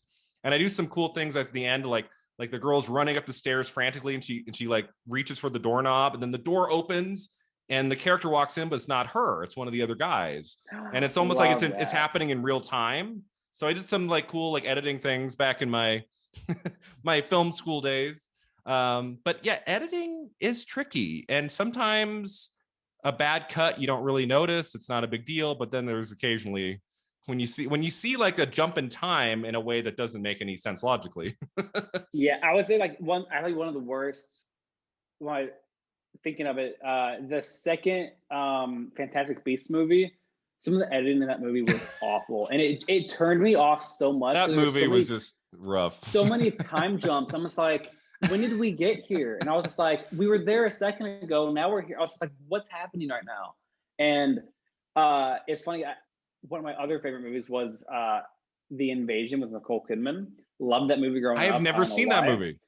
It was I really loved it. And then now that I'm older, I watched it again, and I was like, this editing is so bad. I was like, who edited You don't notice editing as much when you're young. You just get into the story. Don't. No, and it's funny because I remember also To All the Boys I Loved Before. This is off topic, but Those I was movies are watching fun. that. Those movies they are what they are. I was watching it and there were so many weird edits to where like she was drinking a Coke and the straw color kept changing in each Oh, cut. continuity. And I was like, what's happening? And I was like, and it's so obvious. And I was like, I was like, is this movie going in a direction I'm not aware of? I was just like, is there some like weird, like dreamlike thing where she's imagining different situations? And it wasn't. Like it was this horrible Who is in charge? Who is in charge of that on the set? Is that's not the script supervisor? Is it like I guess when they're eating food? I remember I would shoot a couple scenes in college, like a scene where two characters were eating, and it was so hard to cut it in a way where because they would say the line in the way I wanted, but the food would be about to enter the mouth, and then you'd cut back in the other shot, and you'd see the character. They'd be drinking, and it'd be like, "Oh crap!" So, like, sometimes that's tough when there's characters drinking or eating. Oh yeah, I think that's maybe whose job is that? They should make a job for that. Actually. I think there's script supervisor is close.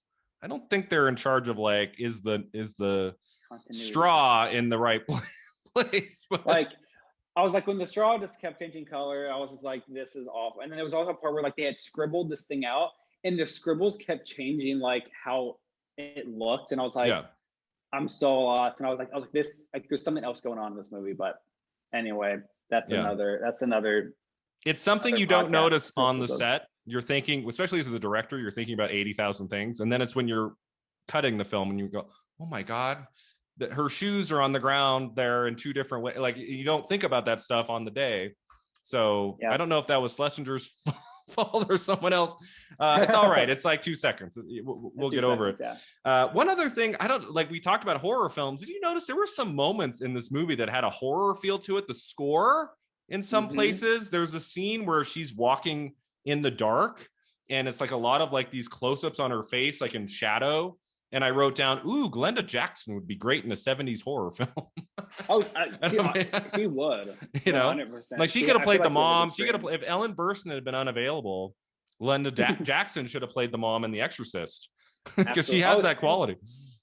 Honestly, that would be a good 100%. I could see her doing that for sure. And yes, the part when Daniel was looking at Bob like in bed when he's asleep, and it cuts to him.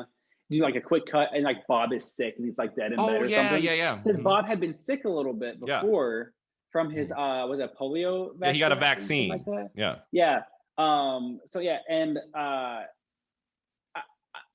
guess it's maybe John's way of like showing his like he really loved Bob because like he's imagining him sick in bed. Maybe like that's like his worst fear is like Bob being sick or Bob dying. But that was so odd because he was like checking on him. Oh, he's asleep. Oh, what if he was dead? But he's not. I was like, that sounds like paranoid or something. It was very odd.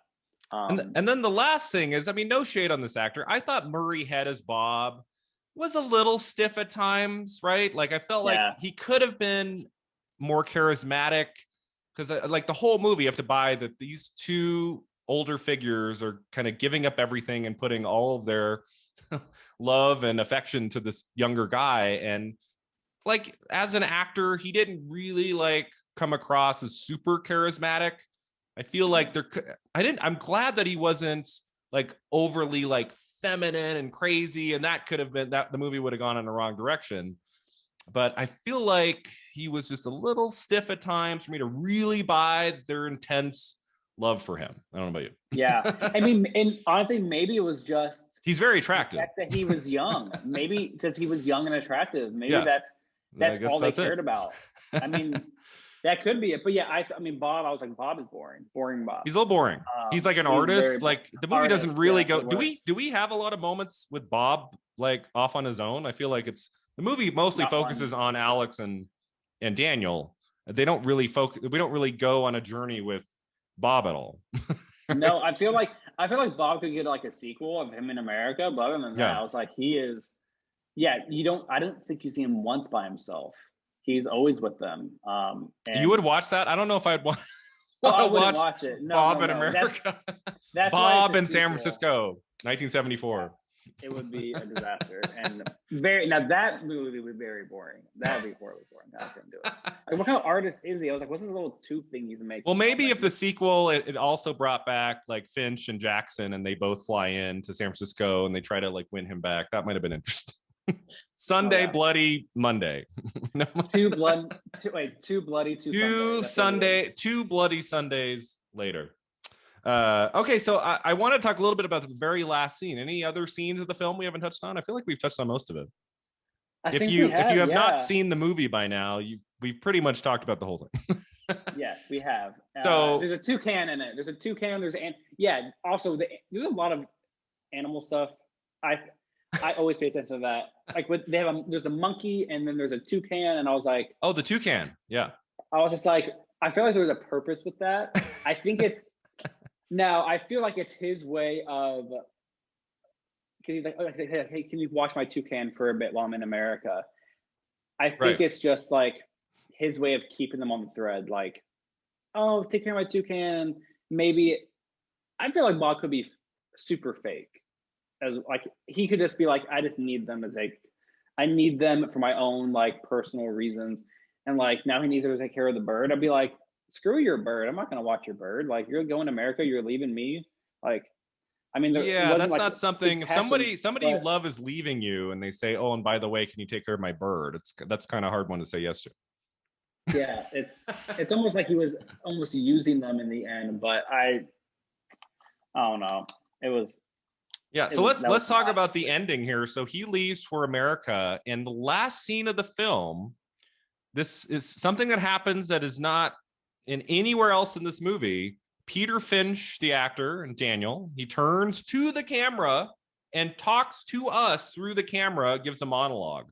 Yeah. It's something you would see on the stage. And yeah, like in Cats. Cats. I only made it through 30 minutes of the movie. Is that in the movie or just the show? Oh, that's in the movie. There's a monologue in the movie, like where they talk to us? The last few minutes. Oh, I didn't make it very far. What's her name? Judi Dench. Judi Dench. Yeah, Judi Dench. That was a wild guess. Yeah, little, it's a horror movie. Jennifer Hudson flies up into a balloon, goes away, and then Judi Dench and then Judi Dench is just like looks at the camera, and literally Evan and I watched in theaters, and we're just like, what's happening? Like, what's happening? Like, what's going on? Because everyone looks at the camera, and she's like, what does she say? Starts talking to us about like. Don't call a cat a dog, and don't do this, oh, okay. Blah, blah, blah. And like this is the thing about angelical cats. I'm not quite sure. So that was the part of Cats. That was the part of Cats. You and your boyfriend turned to each other and said, "What's going on here?" At the end, everything before that was fine. Yeah, it wasn't Jason Derulo like being a hot cat. It was weird. It was the Rebel Wilson dance number where I checked out. I said, "I'm done." It was. I think I mentally checked out when it looked like Jason Derulo was floating because like there was the CGI was so bad. Yeah. And I was like, he's not on a surface. Like there's no shadows. Like what's happening? And I was like, okay. And also when Jennifer Hudson's the hair color kept changing on her hands, and I was like, this is bad. I read because it was so rushed, right? They rushed to get it out for December, and so they just didn't. The crew didn't have time. The post-production guys didn't have time to finish it. So I guess they knew COVID was coming. They were like, well, if we wait 6 more months, we can't release it in theaters. So let's get it out Christmas 2019. Yeah. Let's give everyone a gift right before the pandemic hit. I was kind of for it, but I'm like, I feel like if you're going to do this at the end of a movie, you should set it up in some way. Like we opened the movie with him at the doctor's office. I kind of like the idea of like, what if we opened with him talking to us and then turns and then a patient comes in or something, and it kind of like was bookended in some way. It just felt weird to introduce that element that has never been a part of the movie, and that's where it ends. It very much felt like the ending of No Country for Old Men, where Tommy Lee Jones has that long monologue. And I remember watching that movie, which is a movie I love, but you're watching that scene, he's talking, you're like, what does this mean? That's weird. And then it cuts to black and the movie's over. I'm like, oh, that's the last scene. I should have been paying more attention. I did not, when I was watching it, I wasn't looking at like the time. I thought the movie had a few more scenes, and when it faded out. I went, oh, that's it. Rewind. What's he talking about? And it ends with such a weird line. I only came about my cough. I literally Googled it in like 7 different websites. I'm like, what the hell does that mean? I had no idea. And I was just like, oh my God. I was like, he's going to hate me tomorrow. I was like, I don't know what this means at all. I can't break this down. I was like, what? I was like, I love the line before it. I love that he said, I was looking for someone courageous. He's not it, but he was something. Yeah, that was great that as well. And then he says, I only came about my cough. And I literally was like, was that in English? Yeah. What'd he say? I could not look it up, and I looked. I was like something about how, because he mentions a cough earlier in the speech, and something to do with like it's just going to be another day, another cough, or I don't know. But I'm like, that was a weird final line. It was very odd. I did not understand it, and I feel like I had the same reaction watching it when I was like with cats. Of how like when he started talking to the camera, I was like, I'm uncomfortable a little bit. Like, what's happening? We both thought Peter Finch was very handsome in this movie. When he's looking directly at you, you're feeling a little uncomfortable. I was like, whew. You're telling your boyfriend just leave the room here for this final monologue. I was like, I'm with Peter. Yeah, I mean, I'm just like. I feel like the last line of a movie is so important that if anybody in the audience doesn't understand it, you should go back to the screenplay. Yeah. It's like my favorite film of all time is Sunset Boulevard from 1950. And the final monologue in that movie by Gloria Swanson. Have you seen Sunset Boulevard? So, oh my gosh, add it to the list. It's just a magical film. But it ends with a monologue at the end. And the last line, which I won't give away, you haven't seen the movie, is just brilliant, so good. And I'm like, it'd be like if at the end of that movie she turned to the camera and said, I only came about my cough. I'd be like, it wouldn't be my favorite film. No, it was just weird. I rewound that scene twice, and I was just like, I don't know what you're saying. I don't mean it. And so I gave up, and I was like, I will ask during the podcast. I have a question. I literally had it like written down. I was like, ask this because you don't know what's happening right now. Yeah, I could not find. There were a couple theories. Nothing really clicked. So I'm like, okay, pass. Okay. Interesting final line there, Schlesinger. Yeah. Maybe there are people listening right now that are like, you idiots. Clearly, it's about such and such.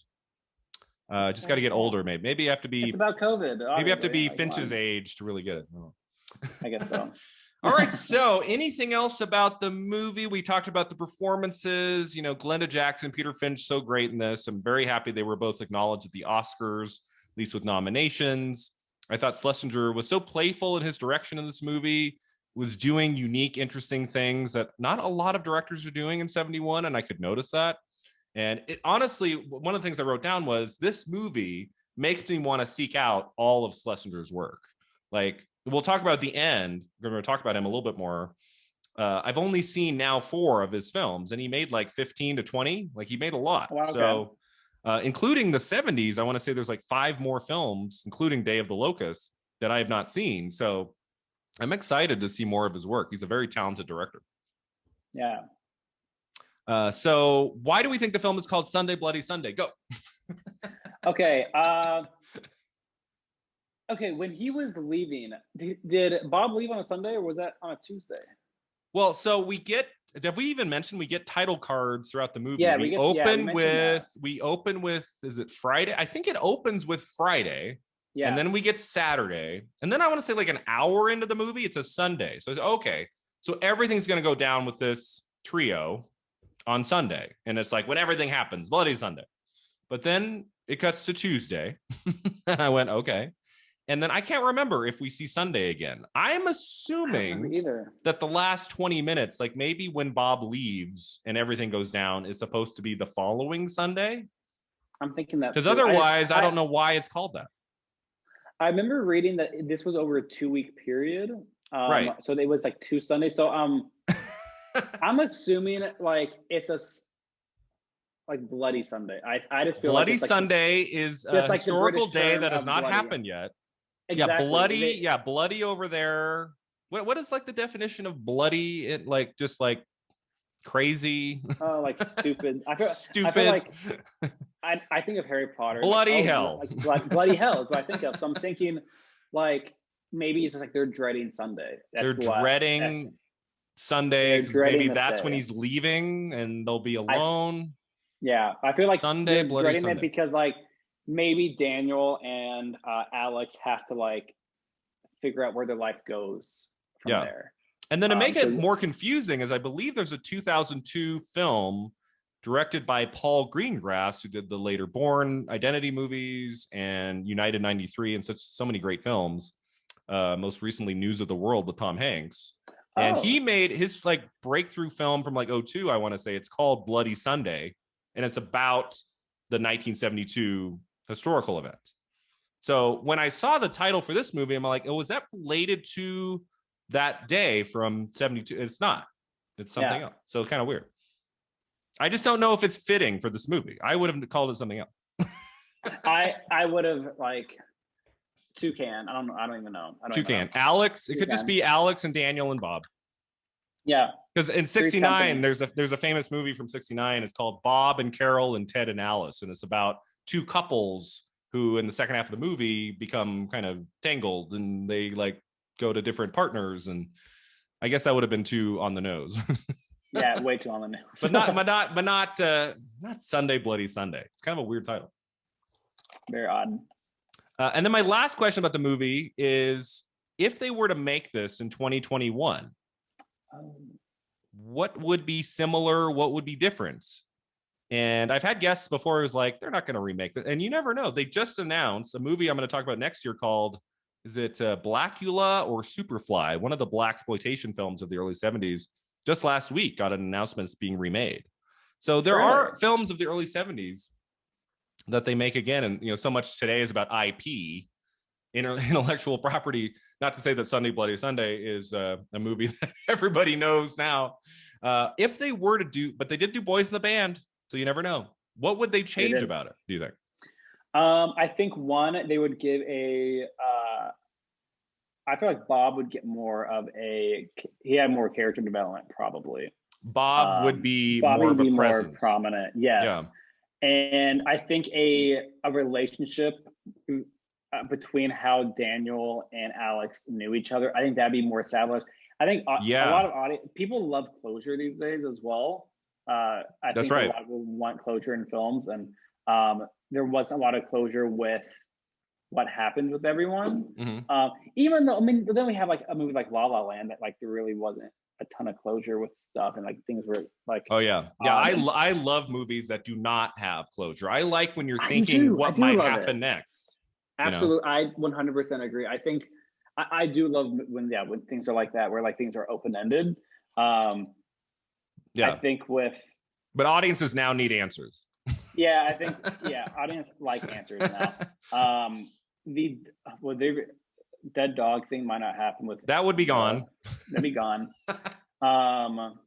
Yeah, I think you're right. The main note I made was I think there would be more of a connection between Alex and Daniel. I think that would be a bigger role in the film. And I think you're right. Bob would be better developed. It'd probably be 3 established stars in the film. I mean, maybe Bob could be a new face because he's younger. It'd be interesting. I think there'd have to be a little bit more conflict too in 2021. I feel like there'd be a little bit more plot in the movie. Way more plot. I feel like, there's definitely going to be more of like, probably a more established timeline to figure out what's happening. Yeah. They wouldn't be any title cards. Nope. No title cards. No title cards. I feel like there has to be more drama. Because like the shock value of, he's like sleeping with this woman and this man in 71 wouldn't have that kind of shock value today. So no, absolutely not. You'd have to do something a little bit different and add more stakes to the story, and have to be a little different.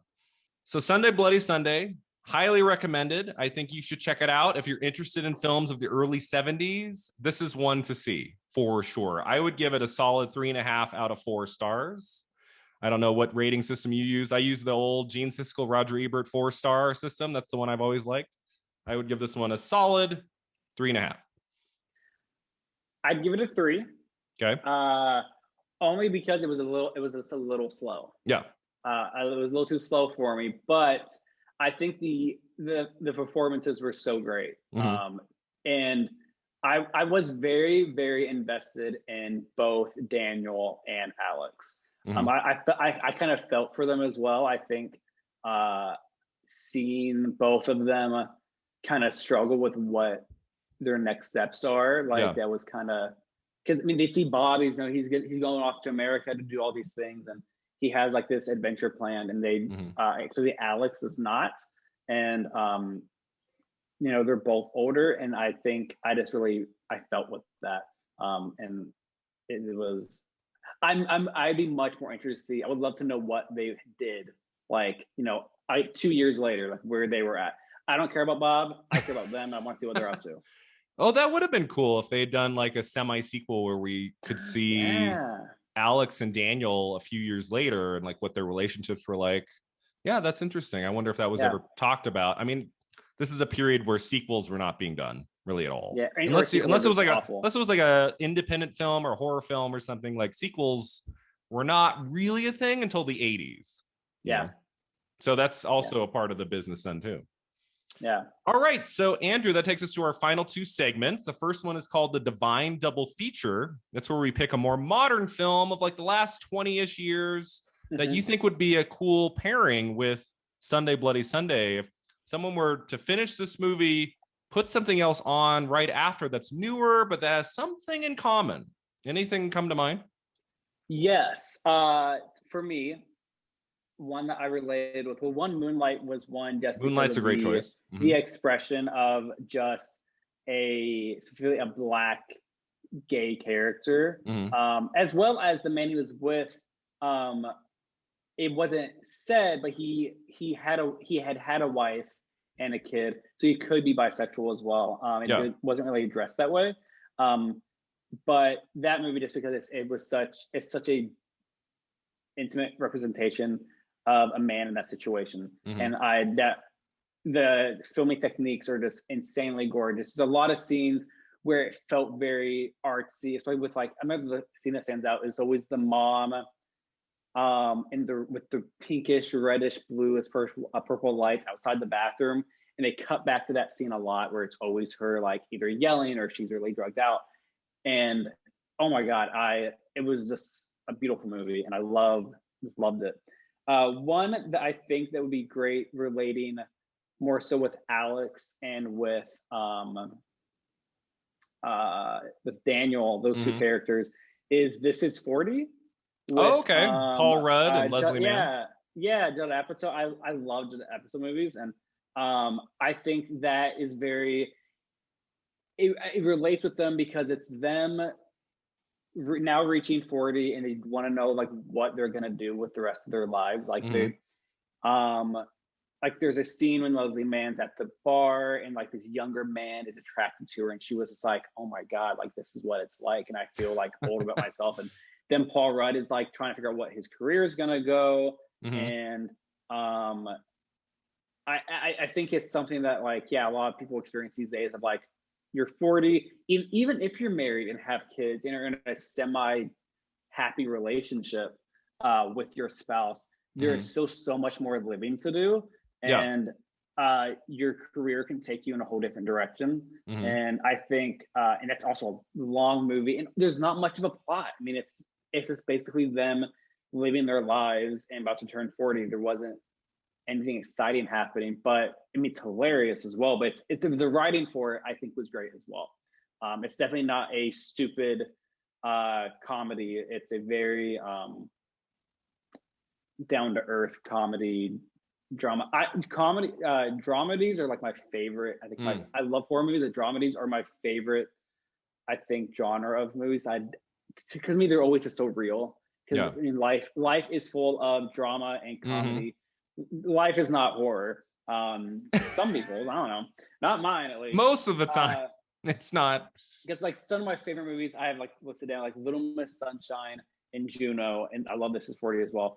And Little Miss Sunshine to me was always what I always stuck with that movie, and I was watching it was the opening scene. One with the whole family dynamic is so like relatable and also just like very fun.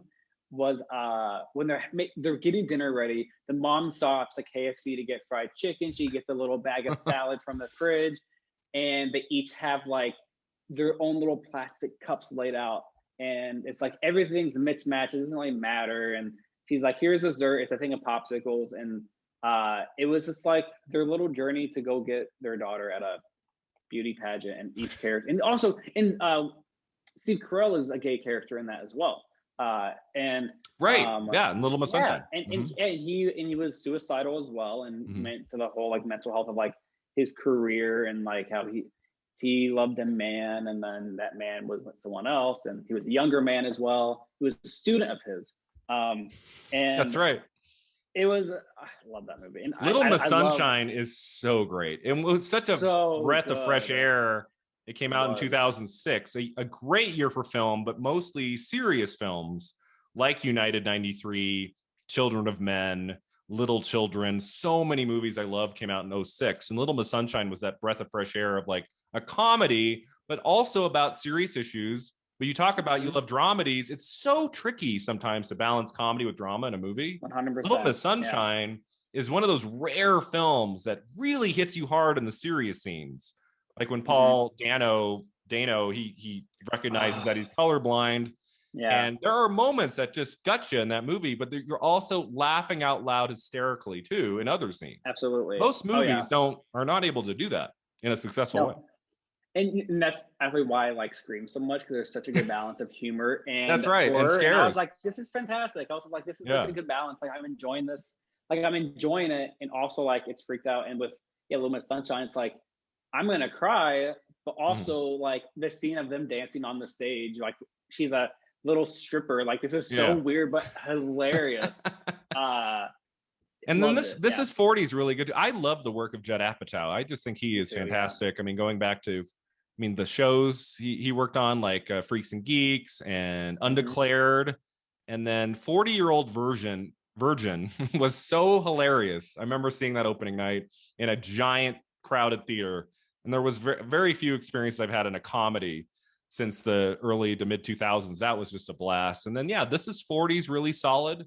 And kind of a semi-sequel to Knocked Up, if I'm not mistaken. Right? Like they play the same characters. And got rid of Katherine Heigl. They're like, let's put her Katherine Heigl did not come back for This Is 40.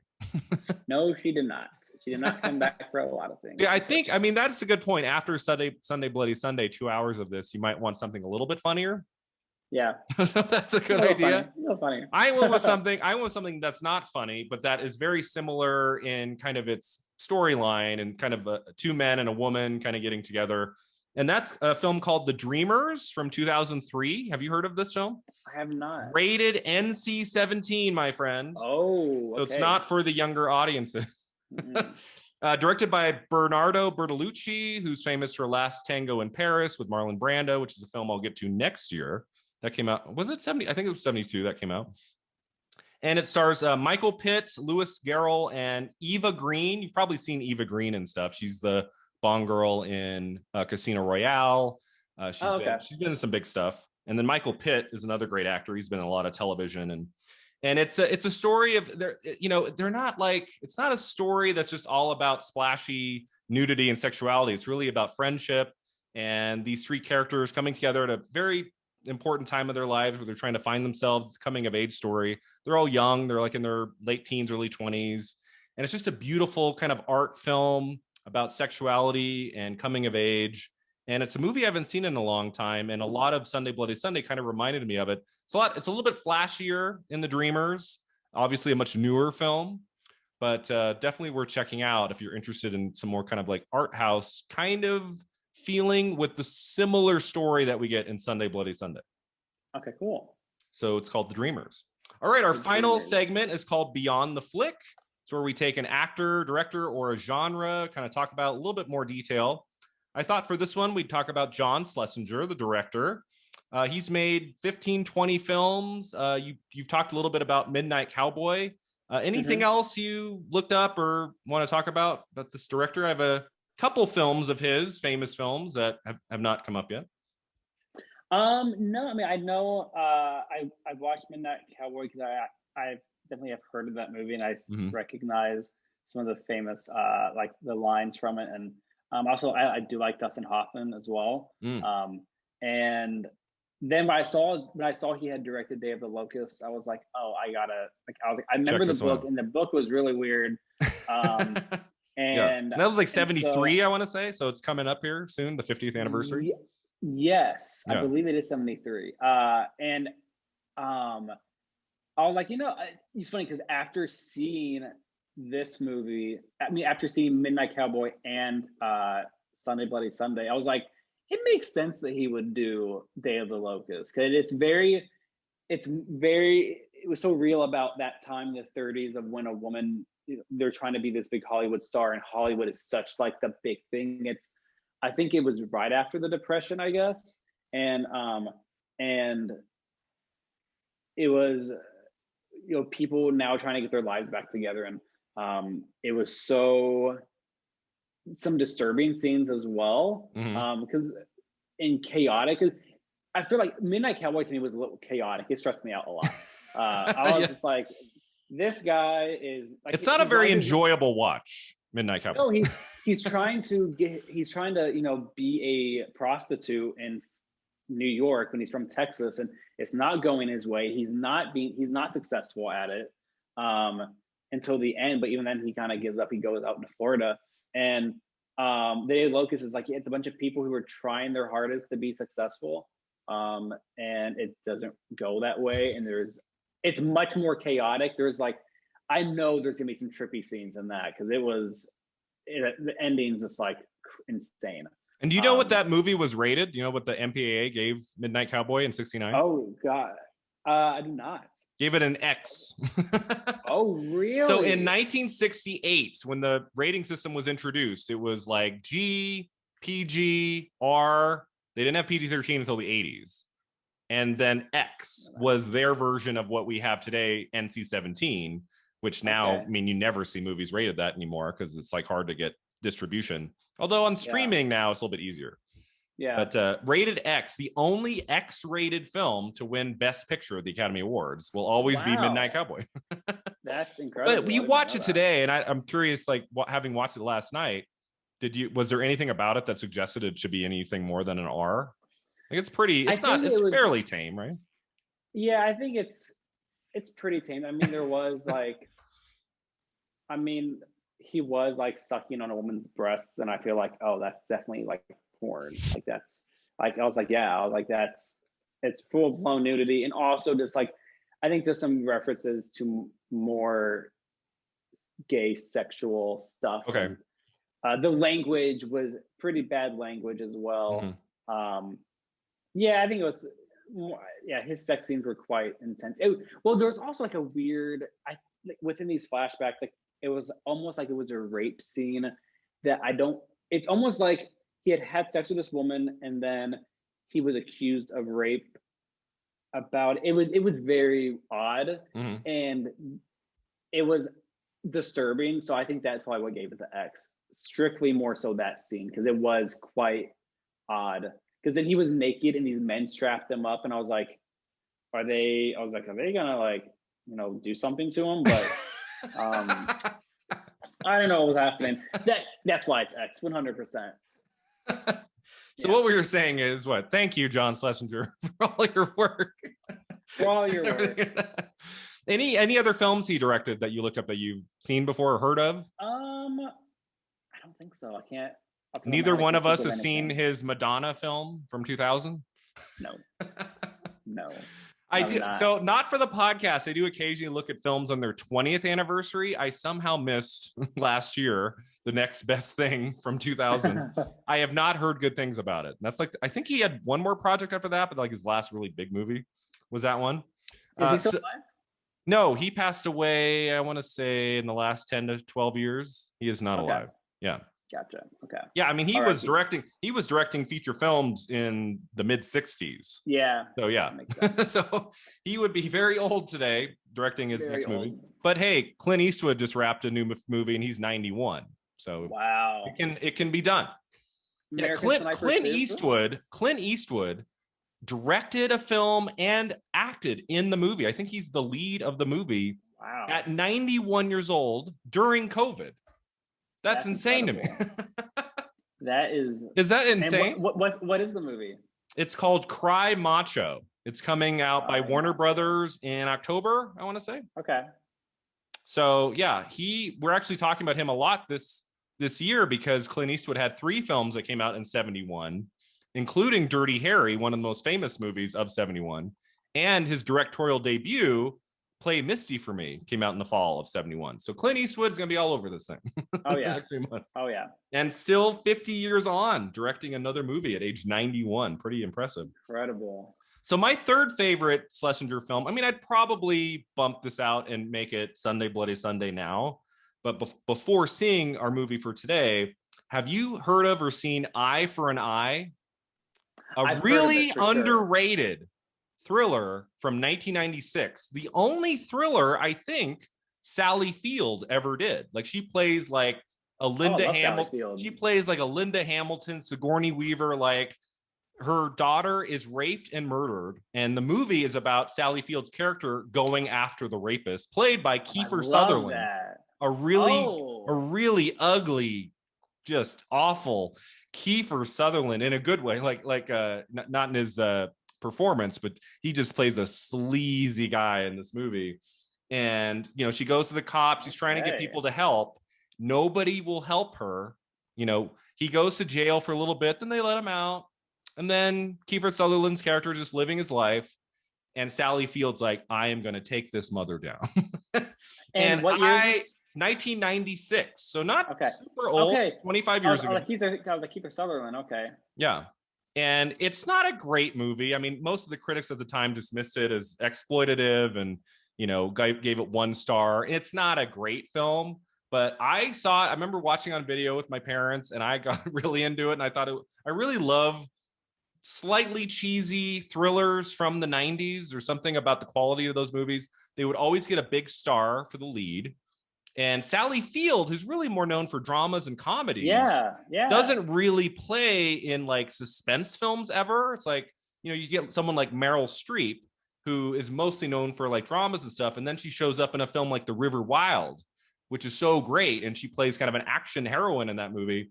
Some actors you don't see in films like this, and Sally Field, I think, hits it out of the park. I think she's great in this movie. Okay, so I would say check that out. Number 2 would be Midnight Cowboy. I think it's just a very important film in film history. You just talked about it. Jon Voight and Dustin Hoffman are both fantastic in that. Other films of his I have not seen yet, I want to see, include Darling, Far from the Madding Crowd, Day of the Locust you mentioned, The Falcon and the Snowman, starring a young Sean Penn from 84. Interesting. Supposed to be very good. Madame Susatska, starring, I believe that's the one with Shirley MacLaine. I want to check that one out. And then Cold Comfort Farm from 1995 stars a young Kate Beckinsale in one of her first movies. And it's supposed to be pretty good. So I'd like to see that one. But my favorite Schlesinger movie we have not talked about yet, also starring Dustin Hoffman, and that's Marathon Man from 1976. Have you heard of that? I heard of this. Very famous for the scene where the dentist goes to town on Hoffman's mouth, and it's played by Laurence Olivier. I don't think he's a dentist in the movie, but he's like trying to get, I think, information out of Hoffman. So he like starts drilling into his mouth in like a dentist office, and it's like one of the most horrific scenes you can ever imagine. And it's just a really great film. Hoffman is the lead. It's got a good core mystery to it. This is the period where Hoffman is firing on all cylinders, from 67's The Graduate to, at the very least, 79's Kramer versus Kramer. Even I would say go beyond that to 1982's Tootsie. Dustin Hoffman, this period of like 15 years is sensational work. And Marathon Man is one of my favorite performances of his. And I didn't know until looking it up that was Schlesinger. I didn't know that he had directed that too. Wow. Really great film. I'll be getting to it on the podcast in a few years, and well worth a look. If you're a fan of Hoffman or Schlesinger, Marathon Man from 1976. All right. So that takes us to the end here, Andrew. I wanted to end by, first of all, just saying thank you so much for spending 2.5 hours with me today.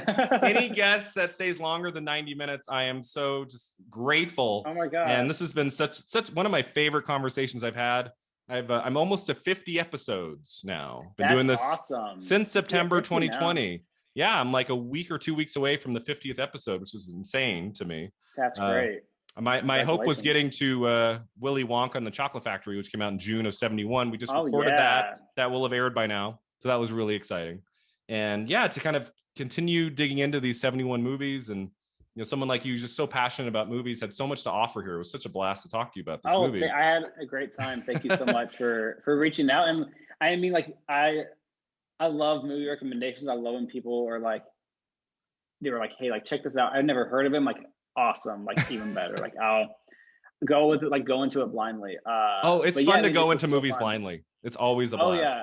And the movie I ever recommend people to go into blindly to see, like, don't watch a trailer, don't read anything about it. Yeah. Is I See You on Amazon Prime with Helen Hunt. Oh, okay. I've heard of that. I have not seen it. It is bizarre, and it's so interesting, and like the genre changes every 5 seconds. Like you don't understand what's happening. It's like you think you know what's happening, but it's not.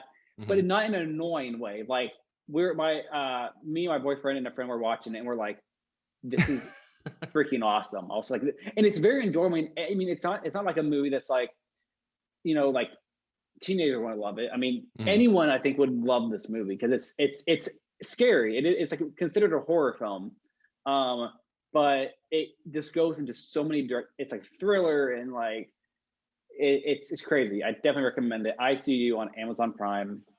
Oh, cool. I'll watch. I love Helen Hunt. I feel like I don't see her enough. You too. Like Twister. I was all about Twister in the 90s.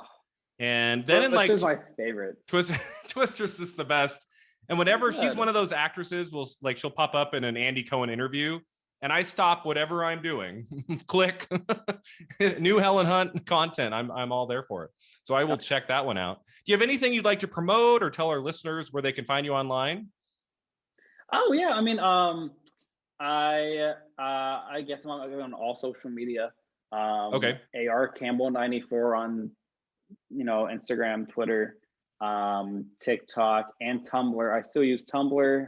I love it still. I've seen a couple of your Tumblrs. They're very funny. I just love it. It's so fun. I'm just like, I just enjoy all the content. Yeah. It's like it keeps me updated on anything like social or political happening. Yeah. Which I love. Because I try to be as aware as I can. Twitter does well as well. Also, anything that's funny starts on Tumblr, it goes to Twitter, then it goes to Instagram like a week later, and then like 2 months later, it's on Facebook. Like right now, the chicken, you're telling me a chicken fried this rice, all that stuff. I was like, that was like years ago, guys. Like we're done. Like, come on. But yeah, I mean, I feel like there isn't too much to promote. And then we should mention that you were on The Weakest Link. We have not talked about that. Yeah, so I was on an episode of The Weakest Link. Which is available on Hulu, right? You can go watch that on Hulu? Yeah, episode 7 on Hulu. Oh, episode 7. It's episode 7, yes. It was, and here's the thing, it is like all my friends who have watched the show, the episode itself, like the other contestants, are like amazing. And actually Kea, don't watch it for me, watch it for Kea, because she is phenomenal. Like, it is obviously like it's one of the best episodes they've seen, just because of how like intense it gets at the end, because it's like the contestants are just like insane, and I'm just like sitting there just like, I don't know what the heck is going on. But I had a lot of fun with that. Jane Lynch was such a sweet woman. And, is there anything you could tell us about Jane Lynch? What could you say? She is very tall. She never ages. Yep. She's extremely funny. She's so quick. Like, she's so quick with remarks and banter and all these things. And also, because I've done like background work before, just to like be on set and to see things and make some money.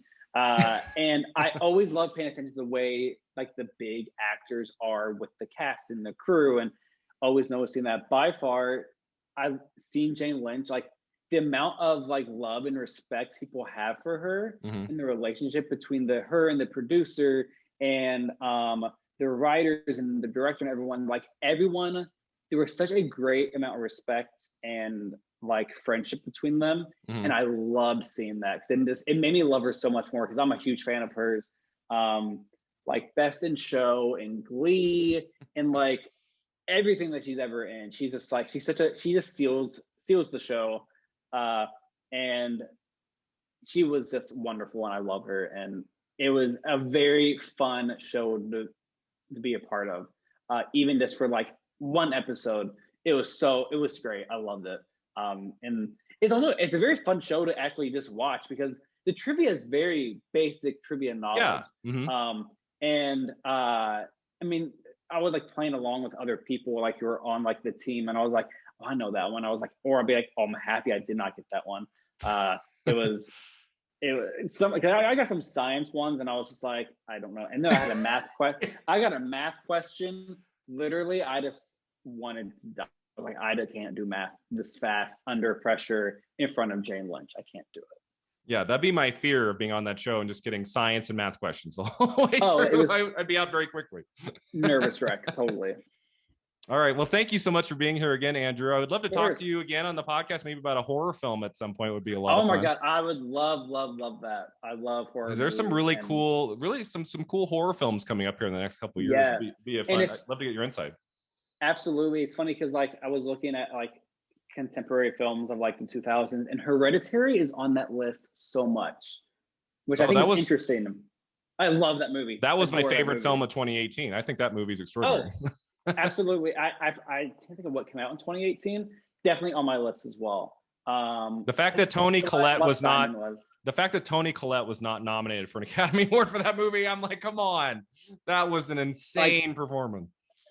She was. I mean, I love Toni Collette because I love Little Miss Sunshine as well. Like that was like my first really introduction to Toni Collette, and I mean, I just love her in everything now. And she was so freaking funny in Knives Out. She is she can do anything. She's one of those actors. And I was like, she has such a look about her, and I love her voice. And I'm very drawn to Toni Collette, and I feel like a lot of people are now just like loving her. I think Hereditary just like really put her in people's eyes of like who hadn't really known her. And Hereditary is such a big, like loved horror film that a lot of people are like getting introduced to it and like, oh, I love horror films now. Like this is so good. And I forget who the director is. Ari Aster. Yes, Ari Aster. Also did like, Midsommar the following year. Midsommar, and then he's directing a film now with Joaquin Phoenix for 2022, which I cannot wait because I love Joaquin Phoenix. It's gonna be great. And like Joaquin Phoenix, he's phenomenal. I mean, he's definitely like such an up and coming director that is just he's gonna do some amazing work, and I can't wait to see where it goes. Because he definitely has a style to him. His style is a lot because like James Wan, I love James Wan films as well. Like I just saw Conjuring 3. Which he did not direct Conjuring 3, and you can tell. You can tell 100%. I forget who yet. Once James Wan's out of it, I'm like, oh, I'm not as involved because like the new director, he did Curse of La Llorona, right? It's okay. Was okay, but Conjuring 3. I could not get into it. It was so different. It was not James Wan's style, which is fine. The thing is, it needed some kind of style to it, and it didn't have any style. There was nothing particular about it, and I was like, darn. Yeah. But Vera Farmiga got me through because I love her. Oh yeah, she's phenomenal in anything. Like in Bates Motel, like it's one of my favorite shows. She's so chaotic and like. But loves her son. And loves her son, and the relationship she has with him is so interesting. She's just a phenomenal actress, and I think and she also just has like a look about her that I'm just like so drawn to. I think she's phenomenal. I love if you want to see a great horror film starring Vera Farmiga that not a lot of people have seen or talk about now, see Orphan from 2009. I was waiting for it, Orphan. Crazy movie. I've brought that up to horror fans who've never heard of it. I'm like, it was a wide release movie. It's not like it was. But a lot of people dismissed it. It was, it's not based on anything, and it kind of came and went. But it's great. I love Orphan so much. Orphan was good. That ending is fantastic, and the performances were great. Yeah. All right, Andrew. Well, thanks so much. This has been such a fun chat, and thanks to all of you for listening. You can find us online at filmat50.com or on Facebook, Twitter, and Instagram. You please leave us a 5-star review. It would be fantastic. Keeping the podcast growing. And until next time, remember, 50 never looked this good. Nice.